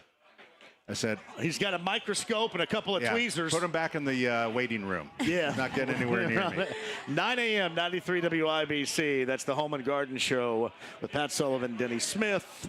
Terry, Stacy, and the awesome Allison tomorrow morning. Absolutely. And I will call at some point. All right, that would be great. Pat Sullivan, everybody. Thanks, John. We'll give away the hashtag AskPat prize coming up in a minute. Pat Sullivan right here at the corner bar. There you go. Round of applause. What are they for clapping Pat. for that? Because I'm done. Heaven Hill Distillery and Evan Williams brings us to you. Gina and Chris return. I'm JMV. So do I. The general manager of the Pacers, Chad Buchanan. He joins us next. 93.5, 107.5 The Fan.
John here for CarX and your 13 Central Indiana Joe Childers on CarX locations, not too far from where I am right now. My man Mike is over there working for you, making sure you maintain summer travel.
Uh-oh. What do we have here? Thank you, brother. Kenny Fruits delivering for us. Thank you. I'll talk about that. You sit tight. I'll talk about that in just a second, too. I've seen everybody else on the way. Gina Glaros is here with us, Channel 13. Chris Hagen of Fox 59. Romy is here of Heaven Hill Distillery, a Tavern tour stop at the corner bar. Again, we're on Meridian and Meridian Epler here on the south side today until after 6 o'clock. Thank you for joining us on the Andy Moore Automotive Group hotline. He is a friend of the show, the general manager of the Pacers. They have been very busy. Certainly yesterday, the second half of a two-day NBA draft. They got 3 players out of that round number 2, and Chad Buchanan joins us. Hey, Chad, I want to introduce you for, Chris Hagen of Fox 59, right? Yeah. Just say yes. I want you to say no. I know. I do. Never heard of him. And Gina Glaros, who does news at Channel 13 WTHR. Hi, Gina's Chad. here. Nice to meet you. All right. Nice to meet you too, Gina. All right, so we'll start right here. As far as what you guys got out of yesterday, on down the line with your 3 new players, what are your thoughts, especially, Chad, with a roster that is certainly incredibly young and very talented, trying to fit in or hope to fit in the guys that you obtained yesterday? Sure. Like you mentioned, we got a lot of young players we're developing already on the roster with a lot of defined roles and got good chemistry. So the draft, especially picking the second round, it's probably a long shot that any of those guys are going to step in and help you right away. Traditionally, the draft would tell you that. But I think with where our team is at, with, like I mentioned, our roles and, each position that we have a little bit of depth at, we felt like we could take a chance on a couple guys, and, Johnny Furphy at pick 35 was a young player who we thought we'd have a little time to kind of work with him and develop him and see what we could, turn him into long term. There's no pressure on him to come in and contribute right away. And our other 2 guys, Tristan and Enrique, are more veteran guys who we like for various reasons. But it's a good spot to be in, not having the pressure of a lottery pick from coming off a poor season. So much different draft experience this year than the last few years. Hey, Chad, I know no matter where you're picking, there's homework to be done. You rely on so many people that are out there, pounding the pavement throughout the year. But my question, and for this one, just act like I'm an idiot because I am. What goes into trading up just 1 pick? Is that something you feel like maybe they're going to grab him, or they're going to grab him and you want him? Like just the dynamics of moving up only 1 pick for Furphy. Yeah, it's a great question, Chris. This was my 20th draft. Great question. Few select times where your guy that you've wanted goes right before you. And so maybe you feel like you've been burned in the past on that, and there's a guy sitting there that if you're willing to pay a little bit of a, additional cost to go get him, you're going to get him and insure yourself of getting him, because the reality is, there's other teams trying to trade into that spot too, that you don't know if they're coming after the same guy you are or not, but you got to assume that they are. And we just wanted to ensure that we were going to get Johnny, and we paid a little price to move up 1 spot. But it's a great question. And you see, you cleared it up for me too, because my narrow-mindedness, I was just thinking, well, why don't you wait and see if they pick him, and then you offer to trade for him? But I didn't even think about perhaps all the other teams in the league that are targeting that too. So now it makes complete sense. 100%. That pick 35, I think there are a lot of teams coming after it, and you just don't know who they're coming after. You got to assume they're coming after your guy, because it's a bad feeling when you sit and wait and have an opportunity to go get him and you don't do it, and your guy comes off the board. That's no fun. I think we're making a lot, maybe even too much about this great question stuff, by the way. It was a great question. I do. I'm a little offended by all that. Questions than you, John. Thank you, Chad. Thank you. Chad Buchanan, the general manager of the Pacers. He joins us. You guys are in a unique position, and we're on the same page with this. I love the fact that, at least from what you're talking about right now, is you're going to move forward and count on those that you have on this roster right now. I don't even want to use the term running it back because it's good for the now, and you can get better in the now and then be good for the future. Rarely do you see that, right? You look around the NBA, how often do you recollect the time when a team like yours right now, Chad, is able to operate in the fashion going into an off season, especially with everybody around you? We've seen the Knicks and obviously reported what they're going to do and what other teams around you in the East will do. And you guys feel comfortable in moving forward with what you have right now. That seems like a rarity in the NBA. I think it is. I think, most teams are wanting to do something to change up their team from year to year. And you're trying to always get better, which we are. It's no different with us. But we also realize we have a group of guys that really enjoy playing with each other. They complement each other with how they, their skills and their strengths. We've got a great, coaching staff with a clear identity of how we play. We've got a lot of young guys who are so far off from their prime of who they're going to be as players that, to disrupt that, just to try to see can we get a little better, it's sometimes dangerous. Just one person added to a locker room can sometimes do a lot of damage to what's a great culture. And so we're very, very conscious of any moves that we make with this group because it's a good group. They like I said, they enjoy each other. I think there's still upside and growth from every one of our players.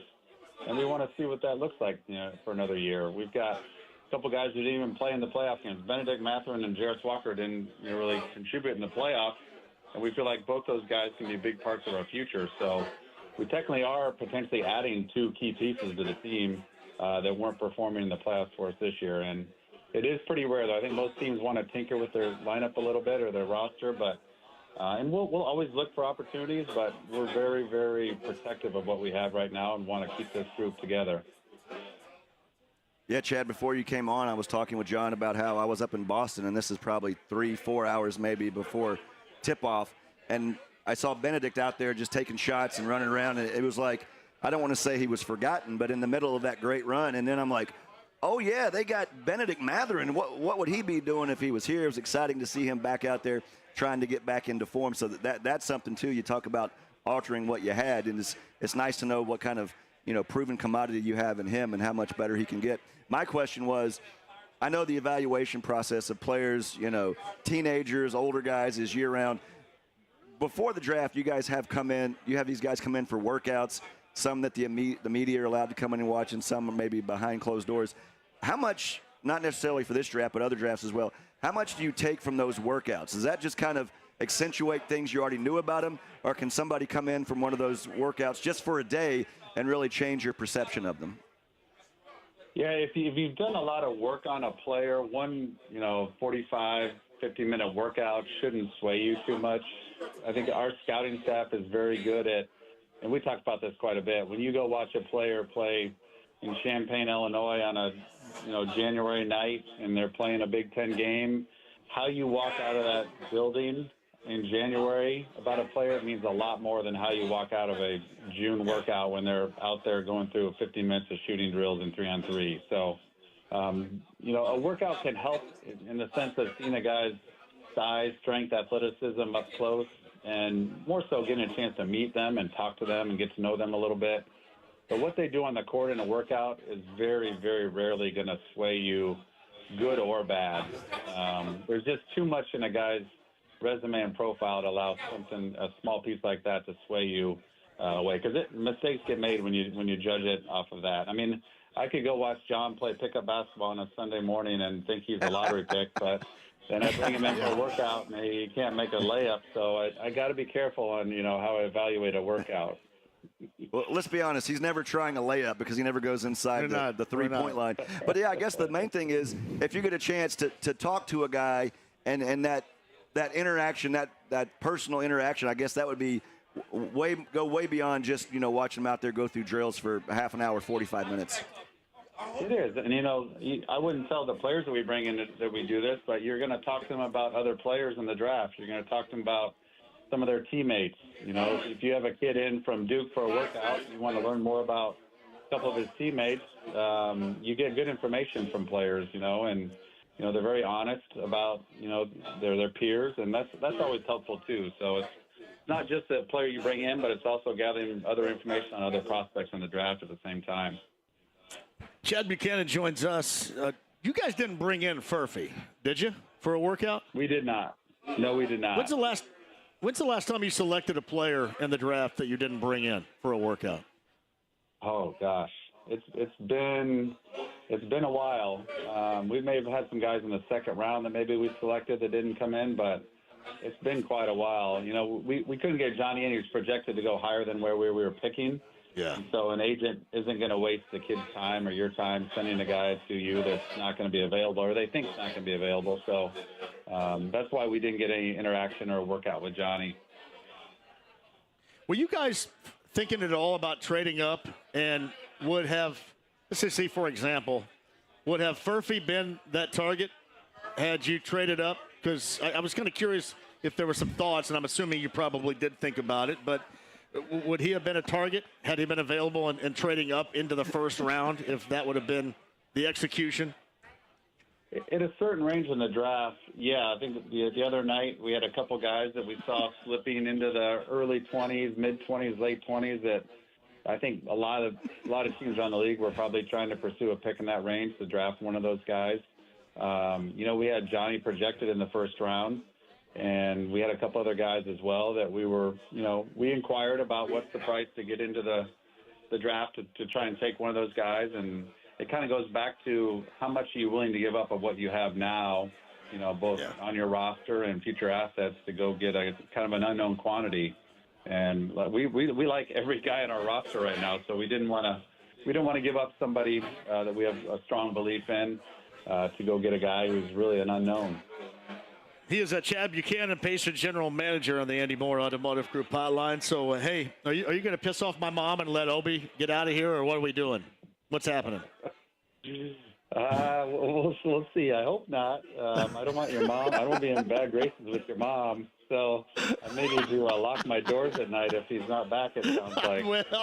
Well, I do. Let me tell you. So, yes, you may want to do that. No, I was just do you guys have a figure in mind, and I guess even playing off of that, how much of an opportunity do you think, because he fits so well here, and I'm talking about him right now, not even so much from your angle, Chad, but he fits so well, and he was able to really showcase his skills probably from a position and playing off the bench in which he never really envisioned once he got into the NBA with the Knicks.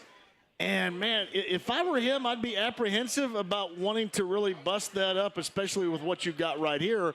But how much of an opportunity might he have, given the fact he showed so much and other teams may have roster availability, maybe even starters minutes for him someplace else?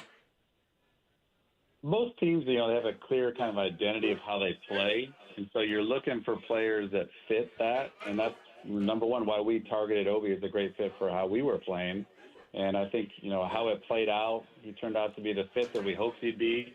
And a lot of credit to him. You know, he was our starting power forward. We traded for Pascal. He never once complained about moving to the bench.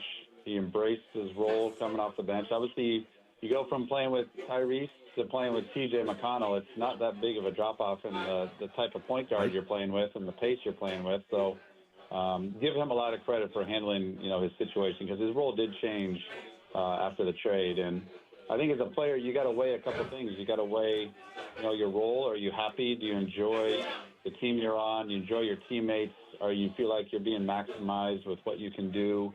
Are you winning? Are you appreciated? And hopefully he feels all those boxes are checked here in Indiana. And, you know, as you build a team, you got to try to look ahead to where you allocate your resources and how much you can reallocate for this certain type of role. And hopefully he feels wanted by us, and we can find a way to keep him here, because he's a great part of our bench and a great part of our culture too. But basically, Chad, John just wants you to negotiate that deal right here on the radio. Yes, I do. Right now. When you make your, even though you don't have a first-round pick, I'm just curious, do you have like a draft board where you think things are going to fall, and obviously not knowing what other teams are going to do, and without naming names, is each and every draft there's some things where you're like, wow, I can't believe this guy went so high, or wow, I can't believe this guy went so low? I know you're saying that perhaps Furphy was a first-round guy. Does that happen each and every draft, that you guys had undervalued or overvalued perhaps when you see where they end up going? Yeah, 100%. I think every draft, Chris, you have somebody who surprises you. And usually in like the top 15 or so, a guy comes kind of out of, you projected maybe in the late first, jumps in there into a higher pick than you anticipated. And And every team evaluates and values, different things in a player. So our board isn't always going to be right, and another team's isn't as well. But you got to prepare for different scenarios. And, when you don't have a first-round pick, you're not quite as in tune with what's going on in different parts of that range of the draft. You're not talking about, players that you're targeting and have an idea of what their range is, which filters into how you build your draft board. When you only have picks in the second round, you're a little, in the dark on what's going to happen at the top of the draft. But I think when we looked at our board the other night and how the first round played out, there were a couple of surprises, but for the most part, most of the guys went in the same range that we had projected them to go. Now, based on these interview questions from John and myself, would you kind of slot me as a lottery pick and John more as an undrafted free agent? Mm-hmm. Yeah. Well, John's game is very one-dimensional, so those guys tend to slip into the second round. I feel like there's just some bad intel on John that might cause some teams to back off too. And I hear his mom is his agent, and I hear she's like, really tough to deal with. So, yeah. I think you would. I'm a horrible. On board, Chris. Thank you. I'm a horrible locker room. He's a locker room cancer, no doubt. No doubt. Hey, Chad Buchanan joins us. I don't know what I'm allowed to ask about or what I can't, and obviously you're the smart one here, so you can tell me. But is it easy to assume that you guys want TJ here for what hopefully is the remainder of his career?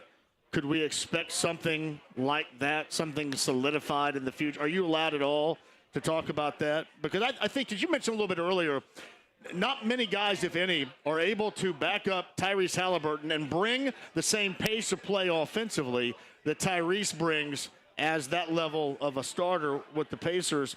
And he seems like an invaluable piece, certainly. Can we expect that? I think in an ideal world, you never see TJ in another uniform other than a Pacers uniform, but obviously it's not an ideal world in the NBA.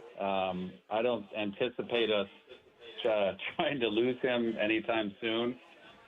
He's happy here. Obviously, he's embraced by the fans, our coaches, his teammates. I mean, everybody loves TJ. And what he brings to us as far as some personality, his toughness, his hard play, it's everything that Indiana Pacer is about. And, as he ages, his game will probably change a little bit. But, for right now, he is a guy that is a big, big part of who we are. And for him to be in another team, it would have to be a pretty special circumstances. Yeah, he's a perfect fit. And it's something you guys, had to find out this past year, didn't you?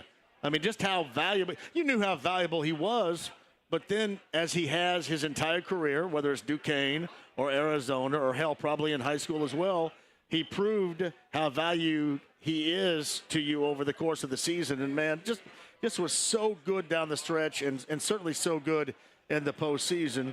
And you just don't find too many guys like that, especially in the pace of play that you guys have, Chad, offensively.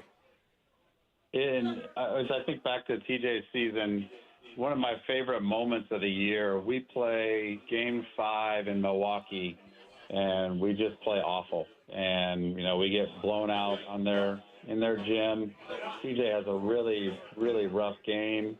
Was as dejected as I've ever seen him in the locker room post-game. I mean, just felt like he let the team down, and he takes losses hard. And when he doesn't play well and help the team, he takes that really hard. And I've never seen him as crushed as I did after Game 5 in that Milwaukee locker room. I could still picture him sitting there at his locker. And for what he did and came out in Game 6 in our home court and how well he played to help us close out that series, it was one of the most gratifying moments of our season to see him bounce back like that. And that's just who he is. I mean, he handled a situation where he was hoping to be the backup point guard going into this year, and he was told that he's probably going to be out of the rotation, and didn't let it affect our culture, the locker room, his effort, his attitude, his joy for his teammates. And that is such a special trait that he possesses, and some of our other guys do as well. So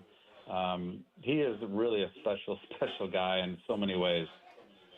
I've explained this too, Chad. I love Andrew Nembhard, and I love it because of his game. He reminds me, he's like a Ricky Pierce, being able to score on so many different levels, being savvy to score on so many different levels. That's, I think, what he's shown us this past year, but also having, the lead guard ability, the two guard ability, being, a wanting defensive player, which sometimes is a rarity. Even if like Brunson is beating you down, he's going to be back out there and be ready for more and take on that challenge. He seems like as an invaluable piece to this team as anybody on it right now. Is that true? So much so. That's so true, John. I think back to when we drafted Drew, we communicated to him and his agent, this is a chance for you to come in to be our third point guard, really learn the league, learn from TJ, learn from Tyrese. And at some point down the road, maybe you can move into being, in our rotation at the point guard spot. And within 6 months, he's our starting two guard, and he's guarding James Harden, he's guarding LeBron James, he's guarding Kyrie Irving, and it just shows you, we as evaluators, sometimes you can't project where guys are going to go with their career. And Drew has shown so much versatility and the ability to play on the ball, off the ball, to guard multiple positions, to be a shooter, to be a playmaker, to be a driver, his mid-range game. There's not really a weakness to his game. And the thing that really stood out to me this year, I felt, as the playoff series, those went on, was the toughness that he possesses. He's obviously a very poised player, but the toughness that he shows and the physicality that he plays with is a great fit next to Tyrese in so many ways. Yeah, I just think about it, too. He reminds me a lot of the guy that he was responsible in guarding in that Eastern Conference semifinal series in Jalen Brunson. He does. I mean, obviously, he's right-handed. Brunson's left-handed. But he's able to get, and you saw him, Chad, you saw him learn that offensively, getting to the spot on the floor where he's most comfortable and being able to make those shots. Those are things that I think comes with work, but it also comes naturally. And you've seen that evolution in Brunson, and I think there are a lot of similarities to what we have seen with Brunson's game to the evolution of what we're seeing with Andrew Nembhard's offensive game right now. Well, I would love it if Drew turns into a Jalen Brunson type player. That would be great for him and great for the Pacers. I would too. He's definitely he's definitely on course. I mean, from year one to year two, even progression from this season was remarkable for him, and his ability to understand what's going on at any given moment on both ends of the floor is a very veteran type trait to him. You feel like he's played in the league for 8 or 9 years with how cerebral he is and how he makes the right play at the right moment. And he's just a wise beyond his years for a young player, and he's been well coached. His dad was a great coach, developed a great base for him, and he played for some really good college coaches. And I think, Coach Carla and our staff, Jenny Busick with his shooting, have really helped take him to another notch. And I think there's more growth left with him. All right, so Jarus is going to be on the Summer League team. What's the roster look like? Yeah, we'll have Jarus, we'll have Ben Shepard, we'll have Johnny Furphy. Obviously, our 3 guys we drafted will play. Yeah. Quentin Jackson will be playing. Kendall Brown will be playing. And then we've got some other free agents that we're bringing in. Most teams fill out their Summer League roster with some veterans or undrafted guys. They're going to be playing. So you never know what Summer League is going to look like. You feel like on paper your team looks really good, and you go out there and you go 1-4, or you're not excited about your Summer League roster and you go out there and you go 5-0. You just never know. But really, Summer League is about opportunity, especially for Jarus. I think that's really important. 5 games for him to take a step and establish himself that he's ready to really be an everyday contributor for us. And he's been working his butt off these last few weeks. Coach Jim Boylan and our staff have been in every day with him in the morning. He comes back at night on his own. He's putting in the time, and I really hope it pays off for him. Both in Summer League as a short term, but I think in the long term, I think he really learned a lot from this year, and I think he's got a really bright future. All right, are you going to be here Sunday? I got a little thing called free agency that I got to work on. So the hell with free agency. I mean, just for like 2 hours in the morning. I mean, nobody up doing free agency on Sunday morning. You'd be surprised. All right. Well, I'm going to tell you what. If you're not going to make it down, we're playing at Center Grove Central on Sunday morning. I got some of the guys I play with here right now. So I'll come up and get you if you can put off free agency for like 2 hours on Sunday morning. And you know what? If you can't play and you can't make it and it's because of free agency, hopefully you guys do something so I can talk about it on Monday. So I can come up and get you. What do you think? Well, let me ask Commissioner Silver if we can delay free agency for a day, because I have a pickup game at Center Grove High School, and I'll get right back to you on that one. I got two of the guys here right now that I play with, John Darmelio and my man Brett over there that I play with. So we're waiting on you. I told them you're going to be there. I put you out there. You've got to do it at least once. So can I bring my own team down there? Like bring my own? Yes, you can. You can. Yeah, sure. Yeah. Hell yeah. I'll come up and get you in Westfield and bring you back down here. And so if I brought Oscar Shibwe with me, would there be somebody you could match up with? Yeah. Could I have him guard you, John? Shibwe, yes. Well, not if he's going to come out and guard me by the hash mark. I don't want that. Would he do that? I hate that. I doubt it. He might grab a couple rebounds on you, though. He might. I'll set a tough screen, John, to get you open there on top. Hey, buddy, I always appreciate you coming on. I know it's a busy time of year. We'll catch back up over the course of free agency, too, and I'm going to hold you to playing down here at some point, okay, when you get a minute. I know you will. Thanks, John. Thanks, Chris. Thanks, Gina. See you, Chad. All right, it's Chad Buchanan, the general manager of the Pacers on the Andy Moore Automotive Group hotline. I'm way over here. We'll come back. DL Hugley is going to join us coming up after 5. Corner Bar, South Side. Gina Hagen rejoin next.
Do I not currently have a pulse?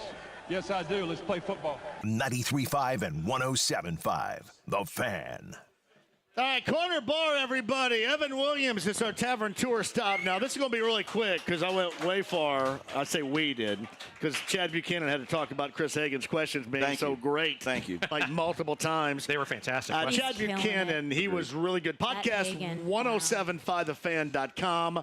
So let me hit a break. We'll come back. DL Hugley, the actor and comedian who's going to be here all weekend long, will join us coming up on the other side.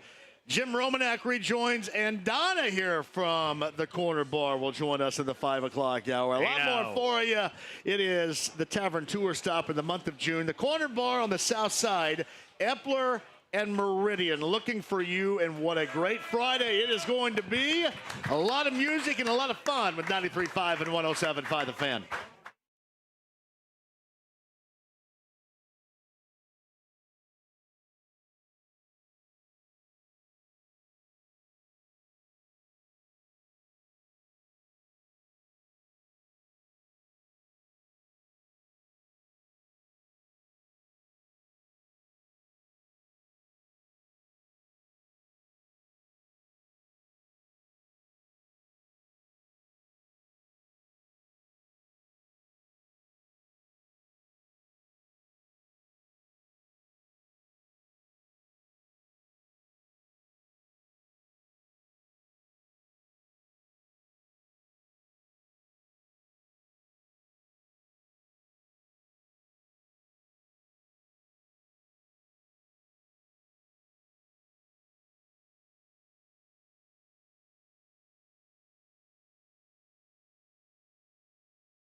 Right here, Corner Bar. You guys are awesome.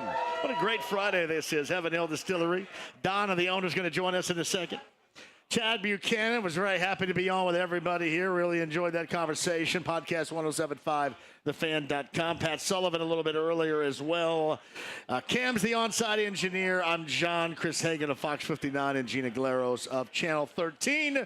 WTHR here, everybody. Hello. Great to be here.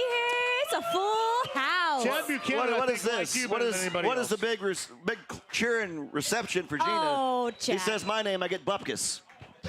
Well, one guy. Ridiculous. Step aside, Hagen. Step aside. You cut off Chad before Gina got her question in about the debate she was going to ask. I'm glad you didn't. This close to asking him, hey, Hagen wants to know if you watched the debate last night. John would have just. You guys were whispering about it. JMV would have killed us. John would have needed a colonoscopy like Pat Sullivan. No way. No way. Do you like that lead singer, the forgotten lead singer of Survivor, Eye of the Tiger? Yeah. Then they sent him packing wearing his beanie, and they brought in the handsome guy. They had all their hits with that other guy. Who did you like better? Who was the guy, the real men of genius? Remember that? That was the guy. He's no longer with us. I know. Did you see he came live at Lucas Oil one time? Yeah, he did. Some real men of genius. I guess Jimmy just said, write that guy a check and get him here live. Hey, speaking of which, Colts not too far away from getting started with camp. You saw Anthony Richardson doing some things, throwing the football. Heard he looked pretty good. Dunking it. They're going to let him dunk during the football game? Here's what I'm saying. And I'm speaking not for Colts fans, but on behalf of them. Let's get him out there in a real game, see him play, see him healthy. And just because he's healthy doesn't mean he's going to be great. Yeah. We got a small sample size. To me, he's still going to be a rookie. He only started, 4 games? He only finished 1 game. Get him out there. Job 1, 100% healthy. Job 2, let's see if he's ready to go out there and help this team compete, because that AFC South, it ain't the joke it used to be. It is not. The whole AFC, it's a meat grinder. So to go out there, compete, make the playoffs. Last year, like we had talked about, that was free money. Getting to having a chance to get to the playoffs on the last drive. And the Colts can't even take the free money, right? The last drive of the season, all you need is a score there. You're right there on the doorstep, and you have a guy drop a pass. So that's all. Clear the deck. Yeah. Brand new, basically a rookie. Let me see it. You're gonna have to show me, and I'm ready to see it. Yeah. I mean, when was the last time that we saw a player and it took this long to see what he could do? That's a good point there. As far especially as when you're top 4 a top 5 pick. Yeah, you're like, and not only. It's one thing if you draft a guy top 5 and he's like a wide receiver, or if he's an edge rusher. But when you have a guy that's the face of the franchise, the most important guy, and as Gina so eloquently spoke, let's back it all up a whole year. Meanwhile, down in Houston, they know what they have. Yeah. They know what they have at quarterback. Colts still don't. And they know in Jacksonville. Yeah. I don't know. They don't know in Nashville, but. You don't like Levis down there? They stacked up some talent to help him. Yeah. He had some moments last year as well. Yeah, he did. But the whole thing is, as we talked about, he hasn't gone through all the things you go through as a rookie and a quarterback. I mean, Peyton Manning set the rookie record for interceptions that still stands. The next year, he went 13-3. But he didn't go to 13-3 right out of the gate. He had to go through that whole year of hardships, and that's why you're starting from scratch with Anthony Richardson. You just also, the thing, I mentioned November until you know. Because before we even talk about execution and skill level and production, he's just got to have availability. Right. Yeah. That's the thing. That I think, overrides any other thought. I think he can be as talented as anybody, but he has to have that availability, and I think that's what concerns. And it should. Anybody, and we're not going to know this, I don't think, relatively speaking, until he plays throughout, until we get into November and you go, okay, now I've kind of forgotten about a year ago. He's been out there. He's been healthy. They're not maybe putting him in situations to where on these runs where he's going to take a lot of punishment while still doing it and producing, and everything's going to be okay. Okay, so I have a question. Yes. Obviously, not having the background that you guys do, was he on your radar before the Colts drafted him? I mean, did you guys know a lot about Richardson before? Well, I'm a fan of SEC football, so I had seen him play, but he only had 13 starts at Florida. He wasn't really a well-known commodity you would see him do some things in games like, wow, he just busted off an 80-yard run, or he just threw the ball 150 million yards. You could see what type of raw talent he had, but that doesn't always transition. So going into that night, John, when they're sitting there with that pick, we're not 100% sure where they're going with that pick.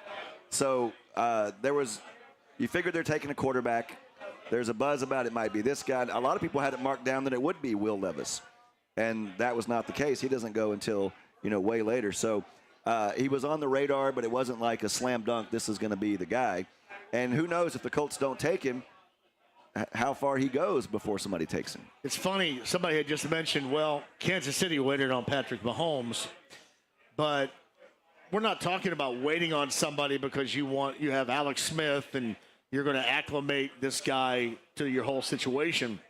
I mean, you're talking about somebody where the concern is being able to be out there, being available, and that's different. That's different from gauging the whole Mahomes thing. Meantime, Andy Moore, Automotive Group Hotline. He's here all weekend long at Elam Comedy Club. You can hear him. His national show goes on WTLC here with us at Radio 1 and Urban 1.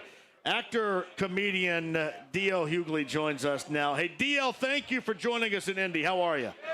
Hey, man, my pleasure. My pleasure. How you doing? Got some fans here at the corner bar. You got a lot of fans at the corner bar, DL, right now. A lot. Well, it's funny. A lot of ain't it weird how all my fans hang out in bars? That's crazy. I don't know. Imagine that. Hey, DL, I don't know what this is about me. Hey, you know what? You know you're public. Hey, I'm Chris Hagen. Yeah. I'm a sportscaster here in town, and I want to tell you, I'm a failed comedian. And I know, but when you make it like you do, I know it's a lot to have to come on these stupid shows and talk, so I really do appreciate your time. But to give you my resume, here's my resume to prove what I'm worth. The very first night I did stand-up, it was an open mic in Birmingham, Alabama, comedy club, Bruce Ayers. And the other comedian, his first night, open mic night, his name, Ricky Smiley. Wow. Oh, wow. So that's fine. He went up there, I just DL. worked with Ricky on Wednesday. I worked with Ricky Wednesday at a theater in Tampa. So I tell Ricky this when I still see him. That night he got up there, he told nothing but jokes he stole from TV. I was so mad. Yeah. Hopefully that's changed a little bit. Hey, I want to ask you this about you've been through it all. You've seen all these different changes in what stand-up's like, and how maybe people had to kind of step away from things they wanted to say, and how people don't want to get canceled or whatever. I don't know if you saw the Tom Brady roast, but it seemed like that kind of maybe burst that bubble about it. It's okay to laugh at each other. It's okay to laugh at things we've laughed about before without being afraid. Is that what you took from that event? No, well, it never, because this whole idea of canceling people and all, like, the worst that'll happen is people that didn't like you anyway say they didn't like you anyway louder. But your fans, I don't know that. But I don't know that anybody will ever, like you. I don't care if you're Morgan Wayne and you say something, or you're Will Smith and you do something. If people are your fans, the people who are your fans generally remain your fans as long as they can abide what happened. And I think I don't care what happened. So I think it was always overblown. I think the people who didn't like you before will not like you a lot louder on Facebook and Twitter, and tell other people who didn't like you not to like you. So it doesn't. I never thought that mattered much. What's funny is they're used to, back in the day, you knew who liked you, but you didn't know who didn't like you because they didn't have a platform with Twitter. And now, like you said, they just get louder. It seems like to me what I've always respected about you is you took everything head on. The way you did it, every way you present yourself, you don't feel like you're ever holding back. And it seems like that's something that you've done your whole career, and you're not ready to step off that now. Well, I think it isn't like I did anything. All I did was have a thought that was different than yours. It's like you didn't commit. It's like I remember Tracy Morgan everybody got mad at him for doing this joke about his gay son. He didn't actually do anything to him. So you get mad at somebody for saying out loud what they think. So not only do I want to control what you say, or laws control what you do. Obviously, there are things you shouldn't do. But you can talk about the things you want to do. You can talk about the things you want to do. So one man's fantasy is another man's felony. So I just think it's ridiculous. It's ridiculous to try to govern and police people's thoughts and what I like or you like. So I just, I'm comfortable that whatever I say, I'm comfortable saying because I believe it or want people or not. I'm not concerned whether people believe I do or not. Hey, how's it going? This is Gina with Channel 13. Hey, Gina. You have an incredible following. For those of us who don't know about you, can you tell us about where you get the inspiration in comedy and kind of, take us through the process? I'll see something. Like I was reading the other day about a week ago or 2 weeks ago that, Epstein's pedophile list came on, and on it were a couple of ex-presidents, Bill Clinton and Donald Trump, and the other was Stephen Hawkins, that genius quadriplegic dude. Like, so when you go, that got to be the worst orgy ever. You walk in, who put the ramp in here? Like, conceptually, things like that, or how seriously, like Caitlyn Jenner told O.J. good riddance. And it was just funny to me because Caitlyn killed somebody too. Maybe Caitlyn did, but Bruce damn sure did. And Caitlyn got some balls talking that kind of stuff. So it's okay, so do you still get nervous? Yes, every time. Well, obviously every time. Every time. Anytime you don't get nervous, it means that it's arrogant to believe that you're going to have the same results you had the previous time. So I'm always a little nervous because I'm always wanting to do well. I'm always wanting to not disappoint. So it's not a foregone conclusion for me, and nor should it be. DL, when I go on TV now, I still have that kind of thing like, okay, you got to bring it. And especially when I used to go on stage, because when I did comedy, I was never a headliner. When people show up for you, they have an expectation of who you are. And like you said, they want you to prove it. But what was it like back in the day when you'd go up there back in the day and you're like a feature or an Oprah and they don't know you from Jack and you got to go out there and win them over? That was a completely nervous situation, at least for me. Well, you know what? Even if it was fairer too, because because they love you, it's almost like you like a song on an album, so you'll sit through the rest of them. So right? Yeah, it's a good analogy. If they dig the person enough, and you're not annoying, then you got to actually have more fair shot. They're kind of being patient, as long as they don't go on too long or whatever. But it's that surprise element, the thing that you got that you weren't necessarily looking for. I think you have an opportunity when you're an opener to make fans out of somebody who wasn't previously a fan, because they ain't gonna leave because you bomb. They will leave because he bomb. That is, can you remember the last time? Maybe I don't think you have flat out bombed, but when was the last time you went out there and you're like, this crowd just ain't it tonight? I never say that. I always say, because those 300 people, 1,000 people, 3,000 people didn't get together to want to have a bad time. So obviously, it was something you did or didn't do. So the onus is always on me. And I've had a lot of nights. And the thing about it is, and you know this because it's like with experience, no matter what it is, whether it's just sports or entertainment, if you've done a thing long enough that certain things aren't going your way, in sports you take what the game gives you, and given that day, if you ain't shooting well, you rebound. If you're not rebounding well, you play defense. If you ain't play defense as well, you go get to the free throw line. So I think you got to take what the game gives you, and having done it a long time, you got enough experience to draw from that. Okay, well, I'll just do this. I'll go there. I'll go here. I'll do this. So it's a little harder now because you have you have a vast, more continuous experience to draw from. So it's harder, but there are times when I'm very disappointed. He is DL Hugley, the comedian, the actor, the everything. WTLC, you can hear him. His national afternoon show is on Monday through Friday right here, and it's awesome as usual. He's at Helium Comedy Club coming up this weekend, actually an extended stay here. We'll get to that in a second, but if you were going to listen, like when you were younger, when you were growing up, if you were going to listen to a comedy album, watch a comedy show, see some, what would you have watched? What was your go-to back then, DL? Well, I watch the stuff that you watch. Listen to the stuff you watch, the stuff that's going to get you in trouble. You know what I mean? Everything I listened to was stuff that my mother hid in the back with the liquor and the dirty magazines. You know what I mean? It was with the liquor, the weed, and the dirty magazines. It was all the stuff you were supposed to see. Everything they could go to jail for, and a Richard Pryor album. So it was always. Comedy always felt subversive to me. But the one thing I loved about that, there had to be a place where adults got to be adults, where we could be profound and profane.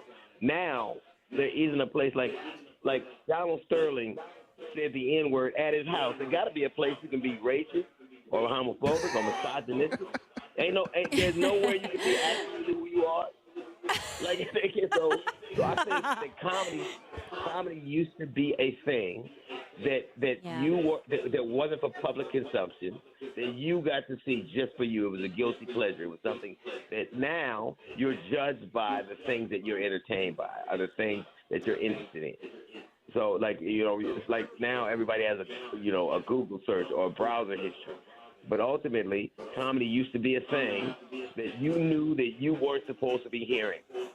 You knew it, but you snuck to do it. You just like you snuck their cigarettes, you snuck their weed, snuck their alcohol, you snuck.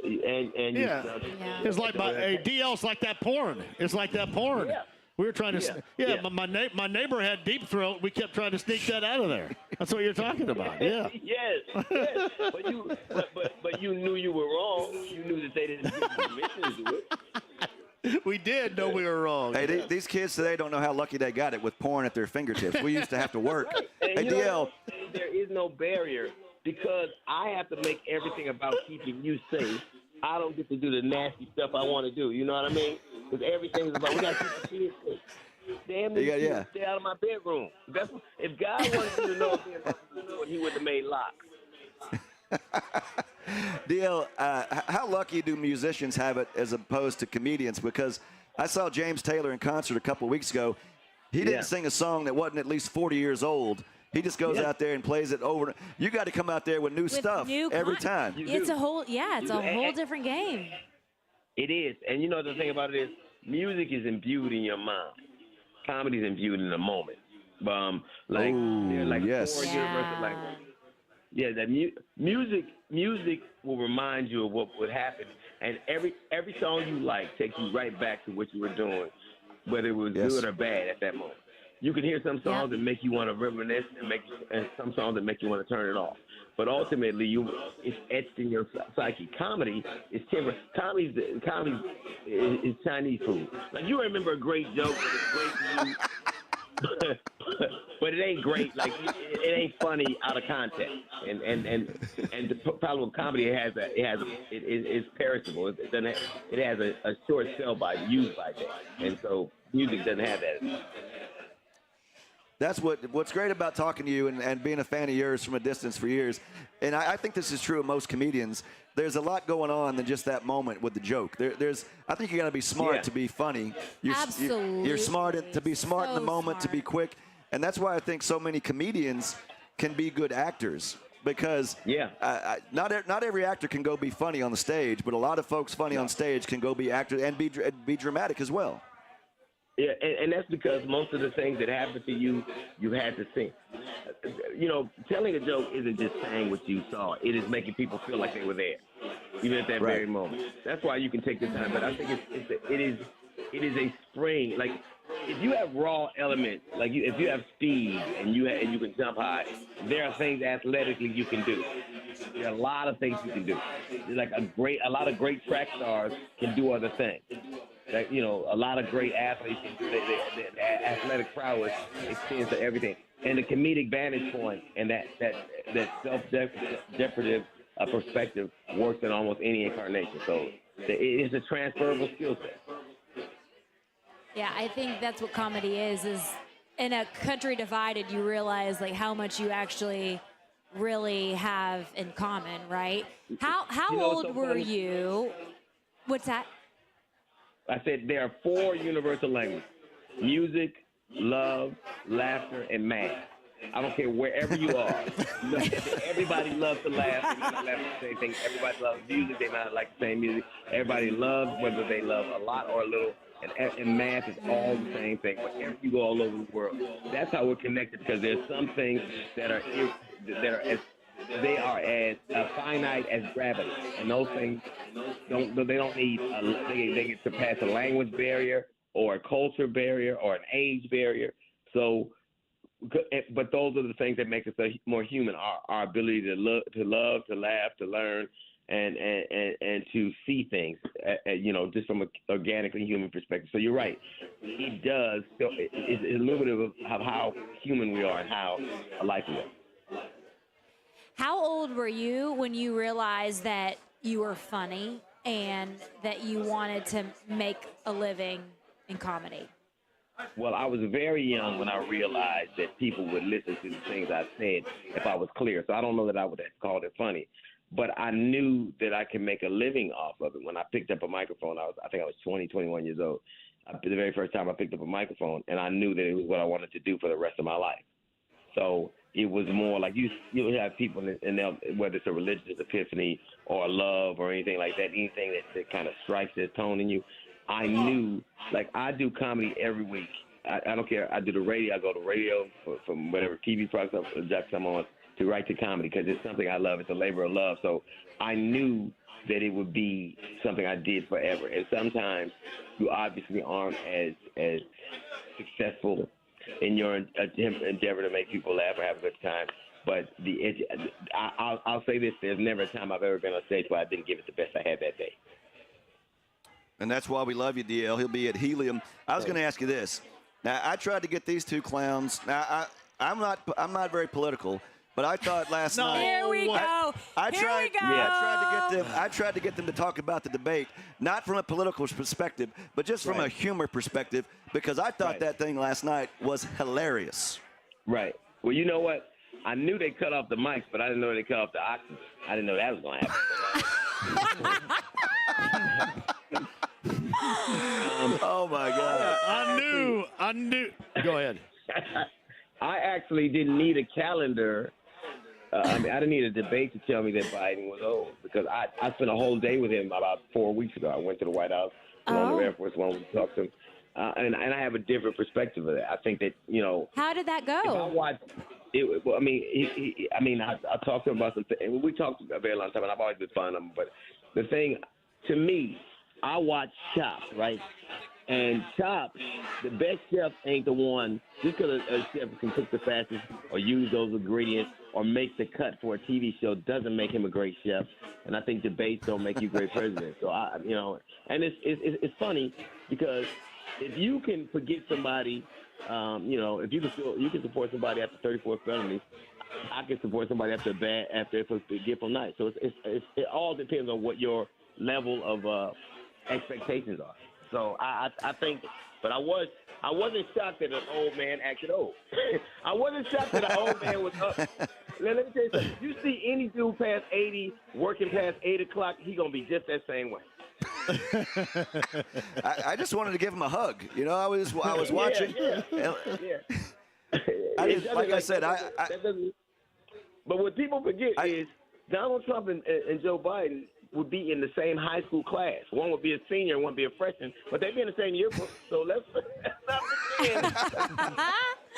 Well, see, that's what I wanted to get your. That's why I wanted to get your perspective because I wasn't watching that, listening to policy. I just love to watch people and see how people get in an unscripted. I mean, obviously they had talking points, but to be up there, as you know, every night you go up there live.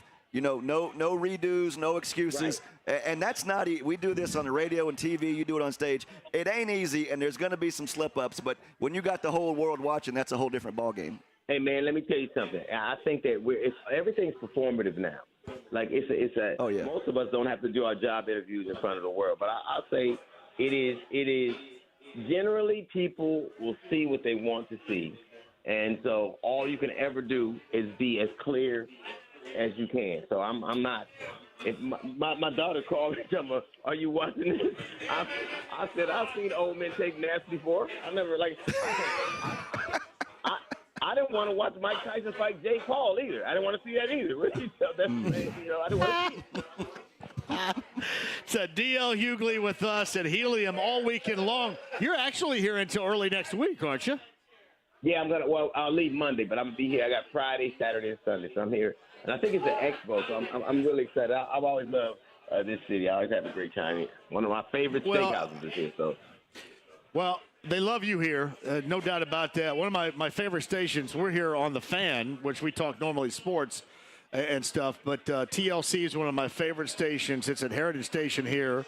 You do a fantastic job. I hear you when I'm done with this show. I hear you right before they start the Friday Night Jump Off, which is one of my favorite all-time shows around here. And man, I know that they love you. I know everybody loves you here, and we'll go down and check you out at Helium Comedy Club. I'm telling you this: if you hoop, if you play a little pickup basketball, still DL got something going. Coming up on Sunday morning, I'll come up and grab you. We can come down, play a little pickup hoop, get back to the hotel, get you set for the show.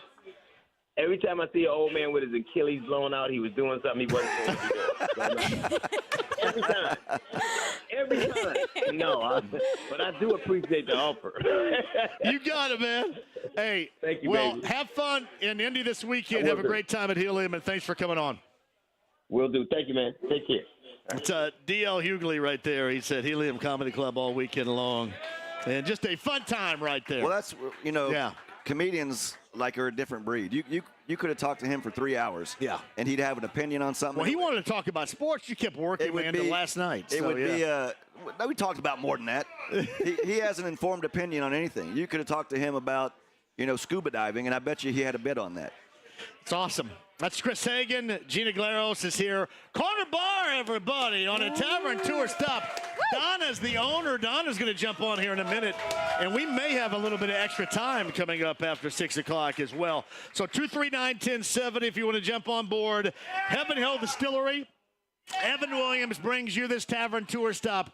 The Corner Bar is our location. We're just getting started here, too. Big party tonight. Band going on tonight as well. You got to get here. Epler and Meridian, 93.5 and 107.5 The Fan.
DL Hugley.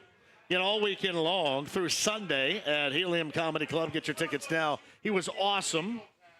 Chad Buchanan, Pacers general manager, a little bit earlier, too, and Pat Sullivan, Sullivan Hardware and Garden, 93 WIBC for the Home and Garden Show. Tomorrow morning begins at 9 a.m. with Pat, Denny, Terry, and Allison again tomorrow morning. Chris Hagen of Fox 59 is here. Present. You really enjoyed that, didn't you? People yeah. are remarking how I just kind of stepped back and let you do it, but I didn't really have a choice there. I had to step back. Well, and that's good. That's why I'm glad you were here. Yeah, you get a chance to talk to somebody he's done it all. Yes. He's been on stages for, I'm sure, 10 people, 10,000 people. And the thing is, he's the same guy. He was just, like he told Gina, he knew he was funny when he was a kid. He knew he could do it for a living when he's 21. Yeah. And now here he is. I think he's, pushing 60. Still 61. Still out there doing what he loves. He could have mailed this in, talking to us like others have done. Yes. He was engaged. He listened to every question. He answered it with some thought, and that's why he's at the top of his game, and that's why folks should go see him this week. Gina Glaros also here of Channel 13 WTHR, and Donna is the owner right now. Give it up for Donna. The corner bar. Donna's here, everybody. Hi, Donna. Hi, guys. Donna, you're the star here. I am. Clearly, you're the star here. Donna, they're just all cheering because they think they're going to get a free drink out of the deal. So let's go ahead. They did. They just did. Well, I mean, Jim Romanek's here, so obviously that probably happened. So how long, every time I pass this place, it's packed, no matter what time of day. What is it about the corner bar that makes it so special? Food and music. The food and the music. All right. So tell us a little bit about the food. Lay it out there for us. What's good? Everything is good. All right. All starting of our with meats are fresh. Phillies, catfish, wings. Like a little catfish there, Hagen. Can't beat that from the south. Southern I love me style some right catfish. there. No doubt about that. What's the most popular on the menu? Probably a Philly steak. Is it? Yeah. And you mentioned the music too, because we're out here on the deck, and then you guys here in the yard venue right here are going to have some music later on tonight. What's happening here? Correct. We're having a yard party with Booze Band. It'll start at 7 to 10. You call it a yard party? That's it's a awesome. yard party. That's great. Yeah. It's a yard. So, yes. Well, you're right. How often do they have the yard? You have the yard parties. What do you think? Is it okay? 15 times a year? Something like that? Something like that. Does that make sense? So who's playing here tonight? Tonight is Booze Band. Gotcha. And how late do you go? 10.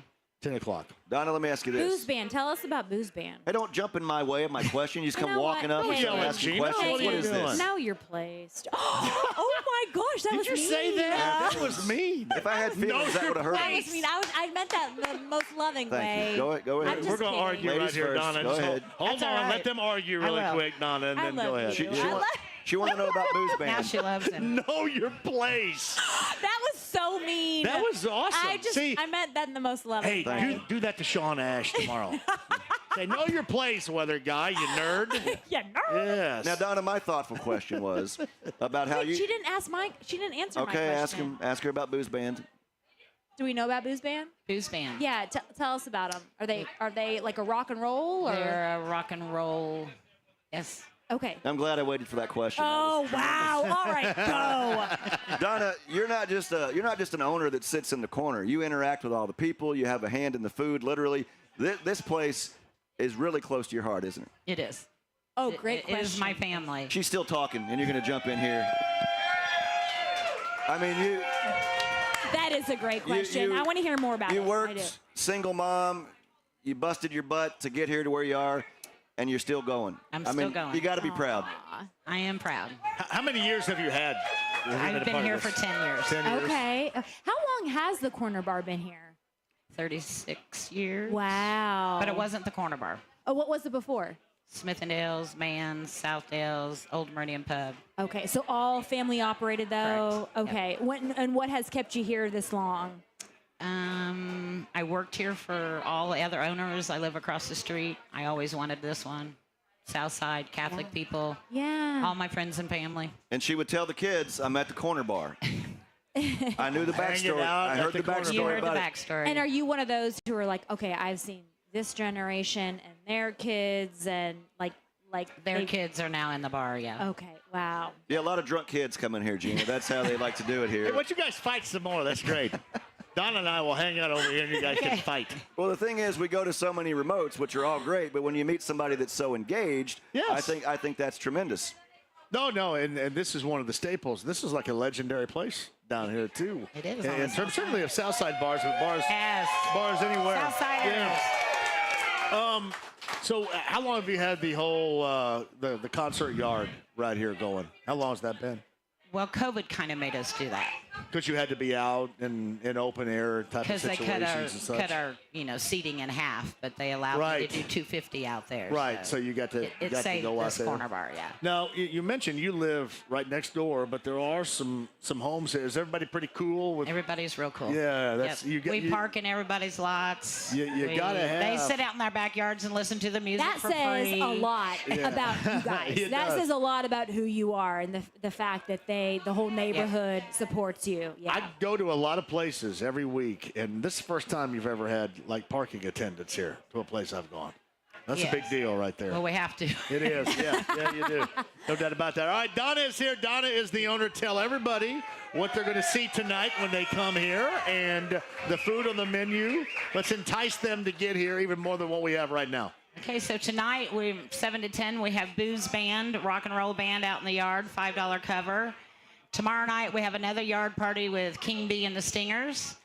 And then Sunday, we are doing a tribute jazz festival with Jenny DeVoe, Paul Hold'em, to raise money for a country boy, River James, that we lost a few months ago. Well, and there's a little bit of certainly not a little bit, a large story behind that. Maybe tell people about that. So River was out of Houston, came to Indianapolis. Some of the local musicians picked him up. He was just getting ready to go to Nashville, Tennessee, brain tumor, and we lost him in February. So they're doing a documentary. So to raise money for the $150,000 for the documentary, we're doing the first festival. Everything's being donated. Wow. Wow. Who's doing the documentary? Where can we see it? Channel 8. Okay. Avatars, Tom. Wow. Tom Alvarek. Yeah. Okay. Yeah. So we're going to reenact the whole time, like when River was here. They're getting a movie star, and we're going to do a documentary. You know, I'm available if you need a movie star. I could perhaps. Well, then show up Sunday from 4 to 7. Why don't you?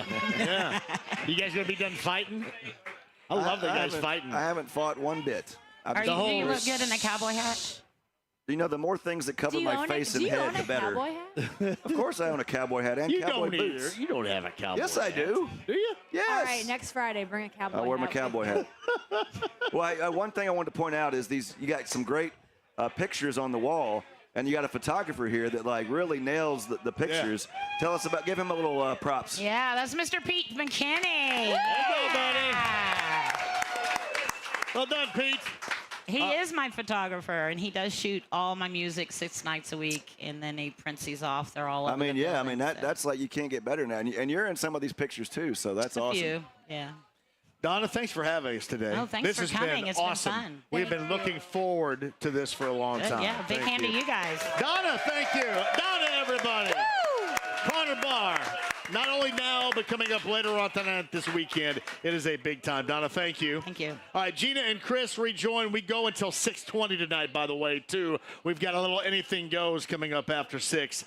Chad Buchanan, Pacers General Manager. DL Hugley, I should say. Easy for you to say. Yeah, easy for me to say right there. The actor and comedian at Helium this weekend. And Pat Sullivan a little bit earlier as well. Quick break.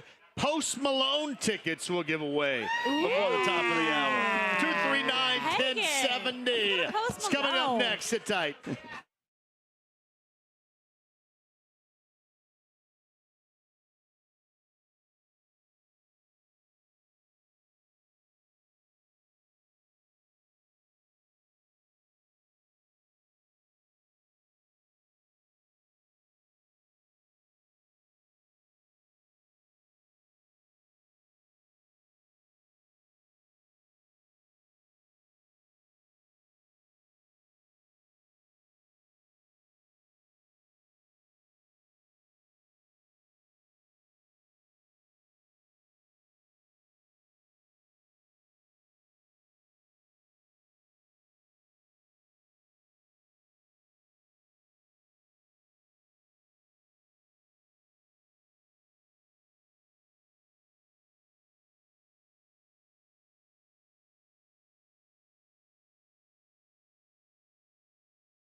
Yeah, I think that report regarding T.J. McConnell is accurate from last week.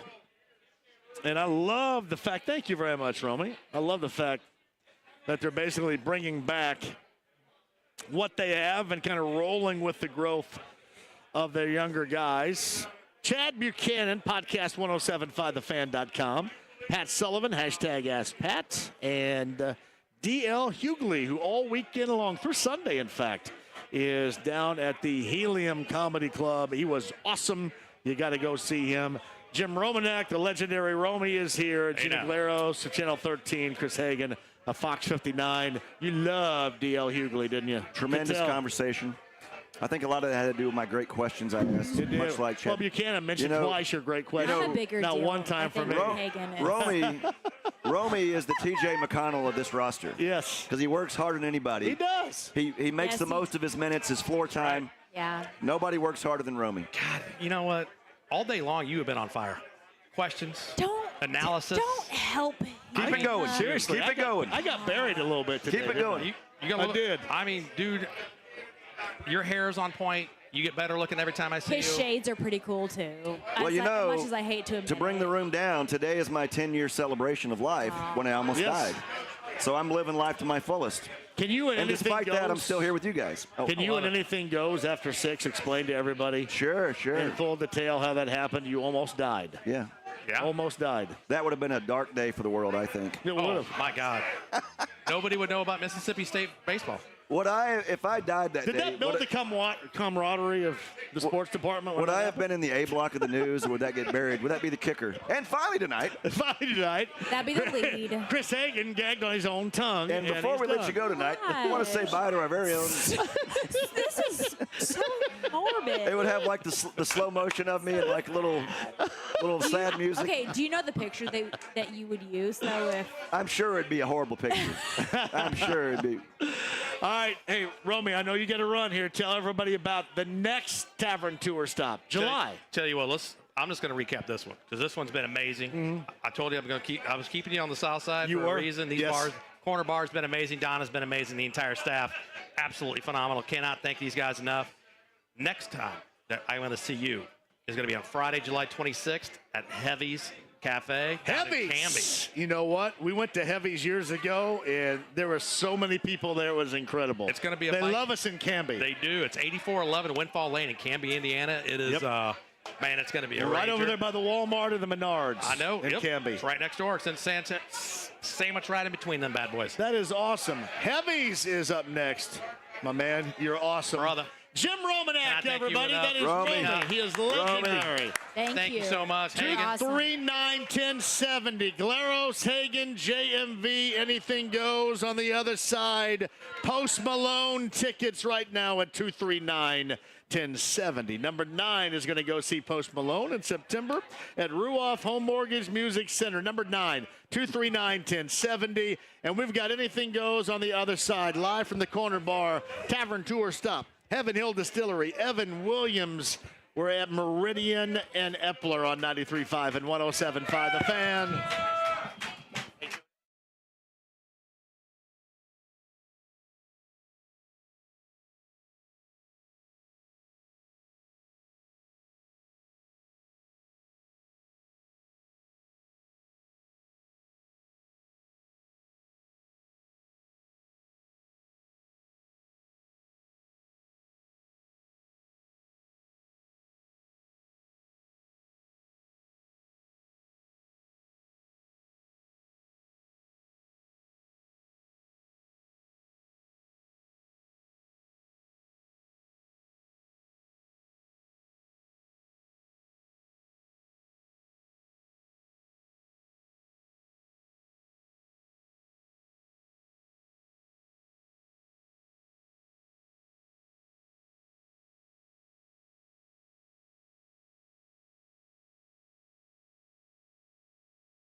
239-1070. I think Clayton Anderson is going to try to call in as well. Corner bar. Evan Williams, Evan Hill Distillery. We've got some live comments for Anything Goes coming up here at 239-1070 until about 20 plus after. And you've got the Gorman and Matt Taylor and Casey Valier with the last word. A little Colts content coming up for you at about 6:30 or so. Let me again tell you, and Chris Hagen and Gina Glaros here with us right now. This has been a great place here at the Corner Bar, has it not? Corner Bar. This is and we're just like the appetizer right here. There's a concert out back, tent set up. Come on out. The whole Glaros family's over there in the corner. Okay. I have to give a shout out. Give a shout out to I have to give him a shout out. Okay. My Aunt Lori and my Uncle Scotty and my cousin Lily and her fiance Kenny and Kenny's mama Becky and Kathy. Love you guys. The whole Glaros family.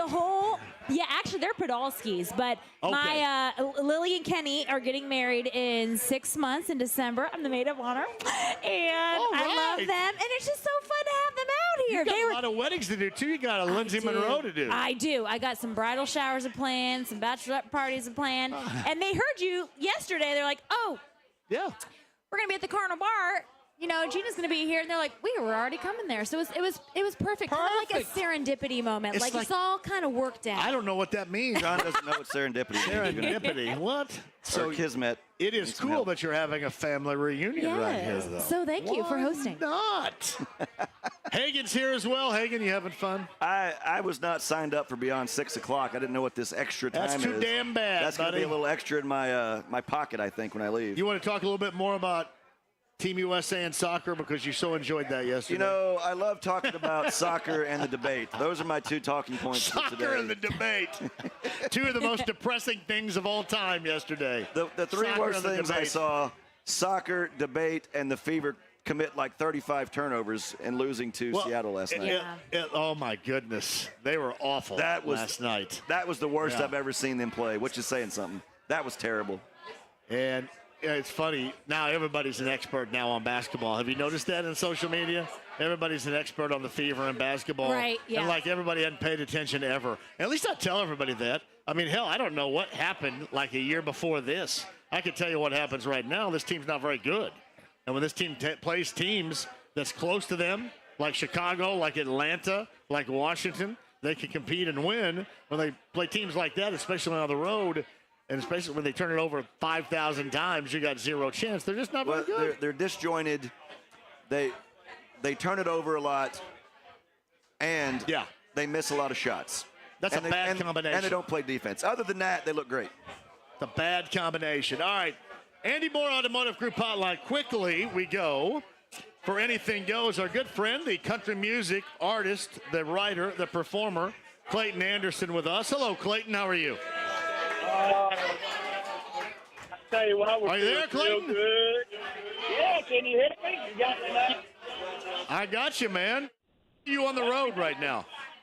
Yeah, I just crossed over the Ohio River, back in Indiana, back on the good side, and it feels real good. All right, so tell me, was it last week or the week before last where the awesome Gina Glaros brought you onto the stage up in McCordsville?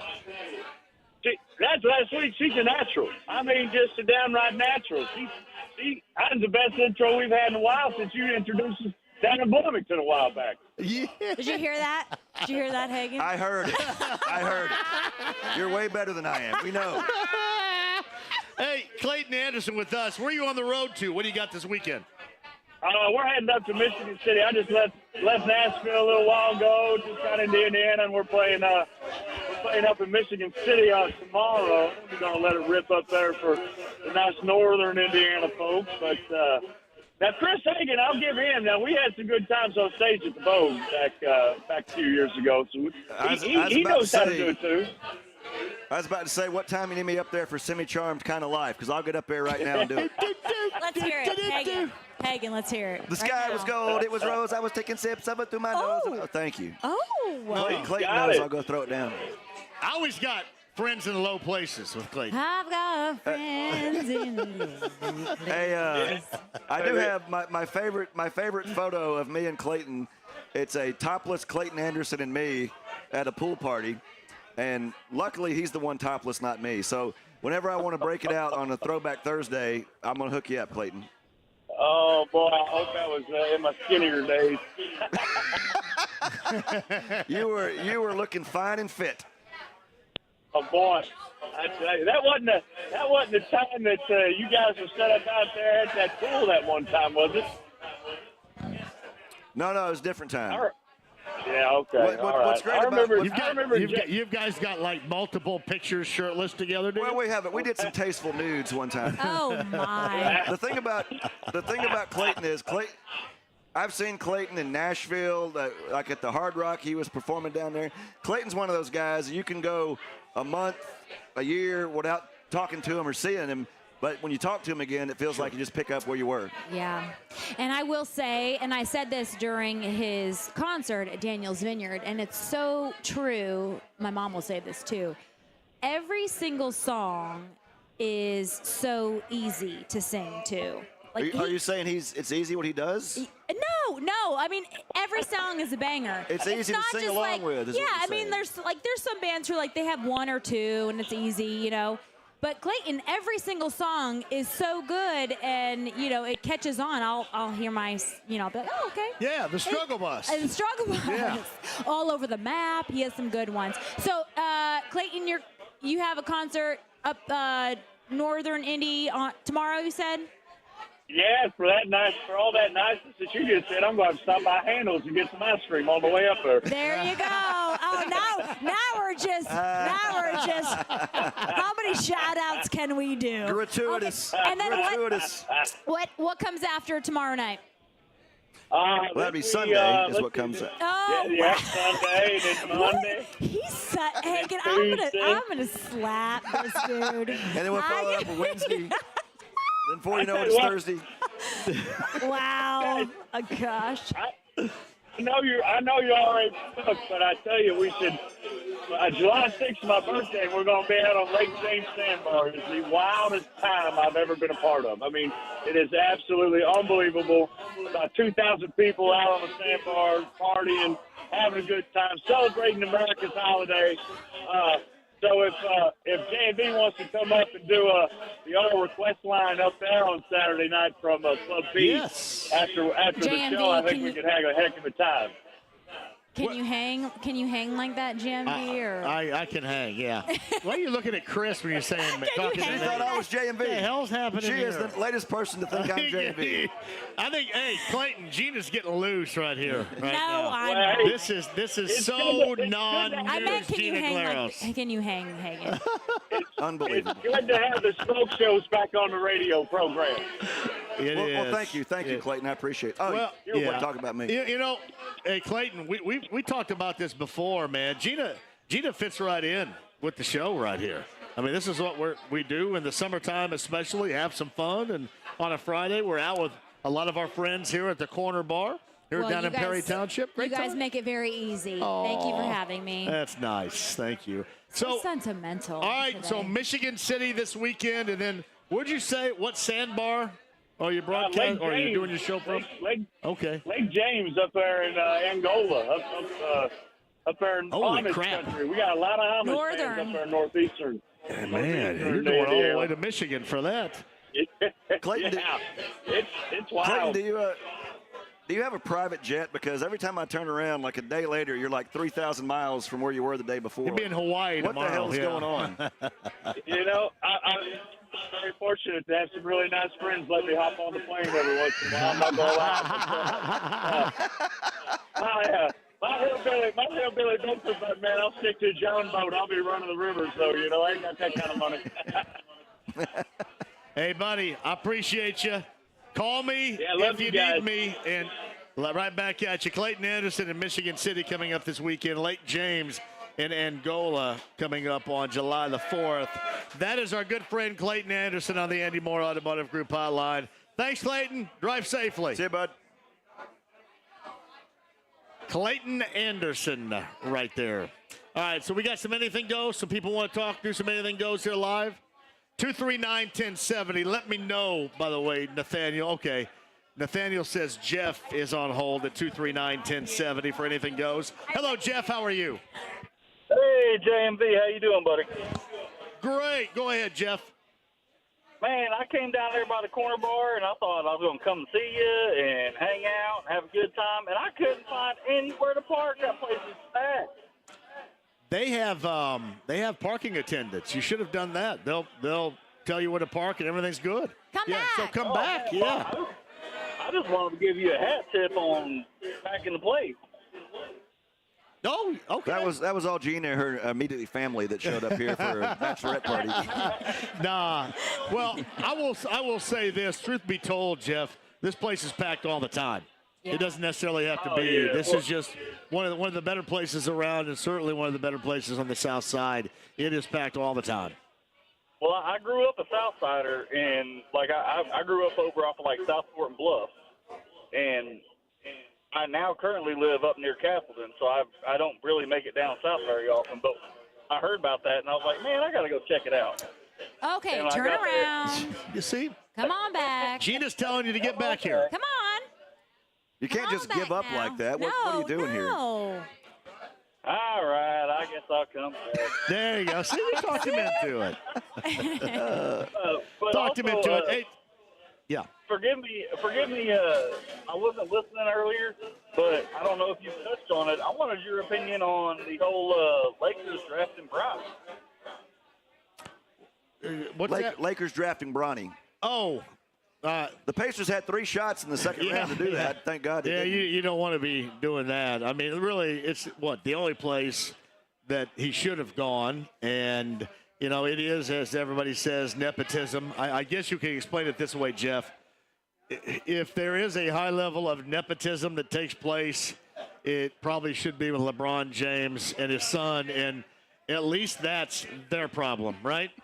You don't want it to be your problem because it is going to be a problem. There's no way around it. With the way the national media will handle this, it will be a complete issue. But at least it's the Lakers issue. And if I'm JJ Redick, man, I don't know. I mean, will LeBron be elbowing him, saying, "Hey, maybe I need to get my son in the rotation here"? That seems like that it's destined to end badly for somebody. And normally that's the head coach. Well, hopefully this is just a Ken Griffey and Ken Griffey Jr. moment where they run on the court one time, one 4-minute burn. And that was handled great and back then. Yeah, you can say, hey, I did it. I played with my son. Now go back to the G League or wherever. Yeah, I completely agree.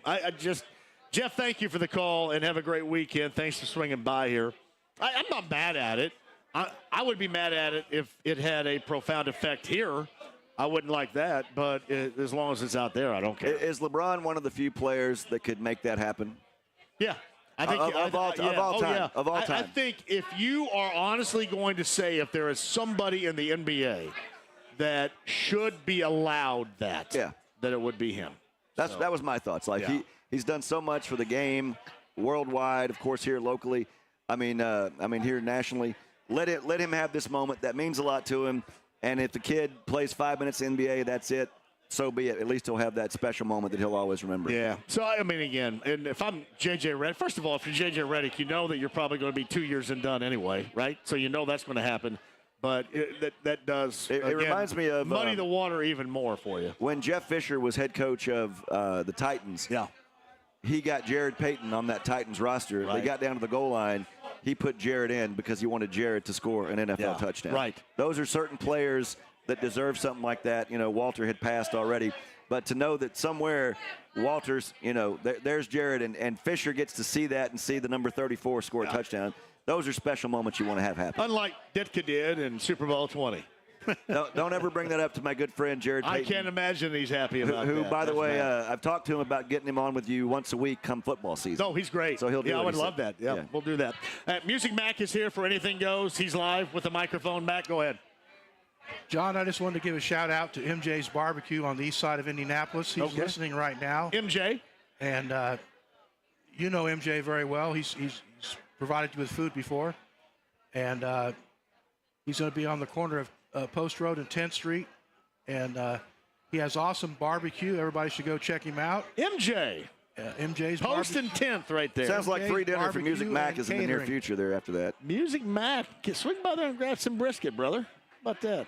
Yeah, his brisket's awesome. And his pulled pork, everything's good. Thanks, Mac, John. thank you very much. Thank Music you, John. Mac. I'll Thank talk to you, you tomorrow John. night. Oh, Hey, you Matthew, you got a minute and a half. You want to hustle up here? Hurry up. Come on. Matthew Now, is last here. time Anything goes. Matthew had a mic at a radio station, he went flying over into the commercial break. Matthew, talk to us. I'm talking to. Hey, guys. What do you got? We got to go really quick, Matthew. Go ahead. All right, we got to make sure that we're all paying attention to Cooper Flag when he goes to Duke. He Okay. plays with Mason Gillis. Matthew, Maine, All right, let's Cooper put Flag. Pacer energy into the universe. We got to get this guy to the Pacers. Okay. Okay. Eventually. That. That's all. I just wanted to drop that little nugget. The Fever. I haven't seen a Fever game yet. You haven't? No, I've been busy. Oh, okay. You know they got Caitlin Clark this year. Yeah, I know, but the morning show wanted me to name like 4 players in 20 seconds to win tickets, and I could only come up with 3. And that third one was a complete shot in the dark. I gotcha. Well, hey, thanks for coming out today. Appreciate that. Likewise, thanks Tomorrow for being night, on the South Side. JMV takeover tomorrow night. Hagen, Glaros, you guys have been awesome. I thought I was way better than Gina. I'm better than Hagen. JMV. I want the to best. look at your good Then look. me, then Hagen. Hey, Glaros, in about an hour, Glaros is going to be spectacular. I'll take that. I'm going to keep my camera charged for this. I can't wait. At least I got a bronze medal today. Hey, Cam, thank you very much. Donna and everybody here at the Corner Bar, thank you guys. We're staying for the party coming up here. Kendall, Sienna, awesome. Nathaniel in for James back at the studio. Fantastic. Get the last word. Gorman, Matt Taylor, Casey Valier next. JMV Takeover, all ladies tomorrow night. B105.7. DL Hugley, Chad Buchanan, and Pat Sullivan. Podcast 1075thefan.com.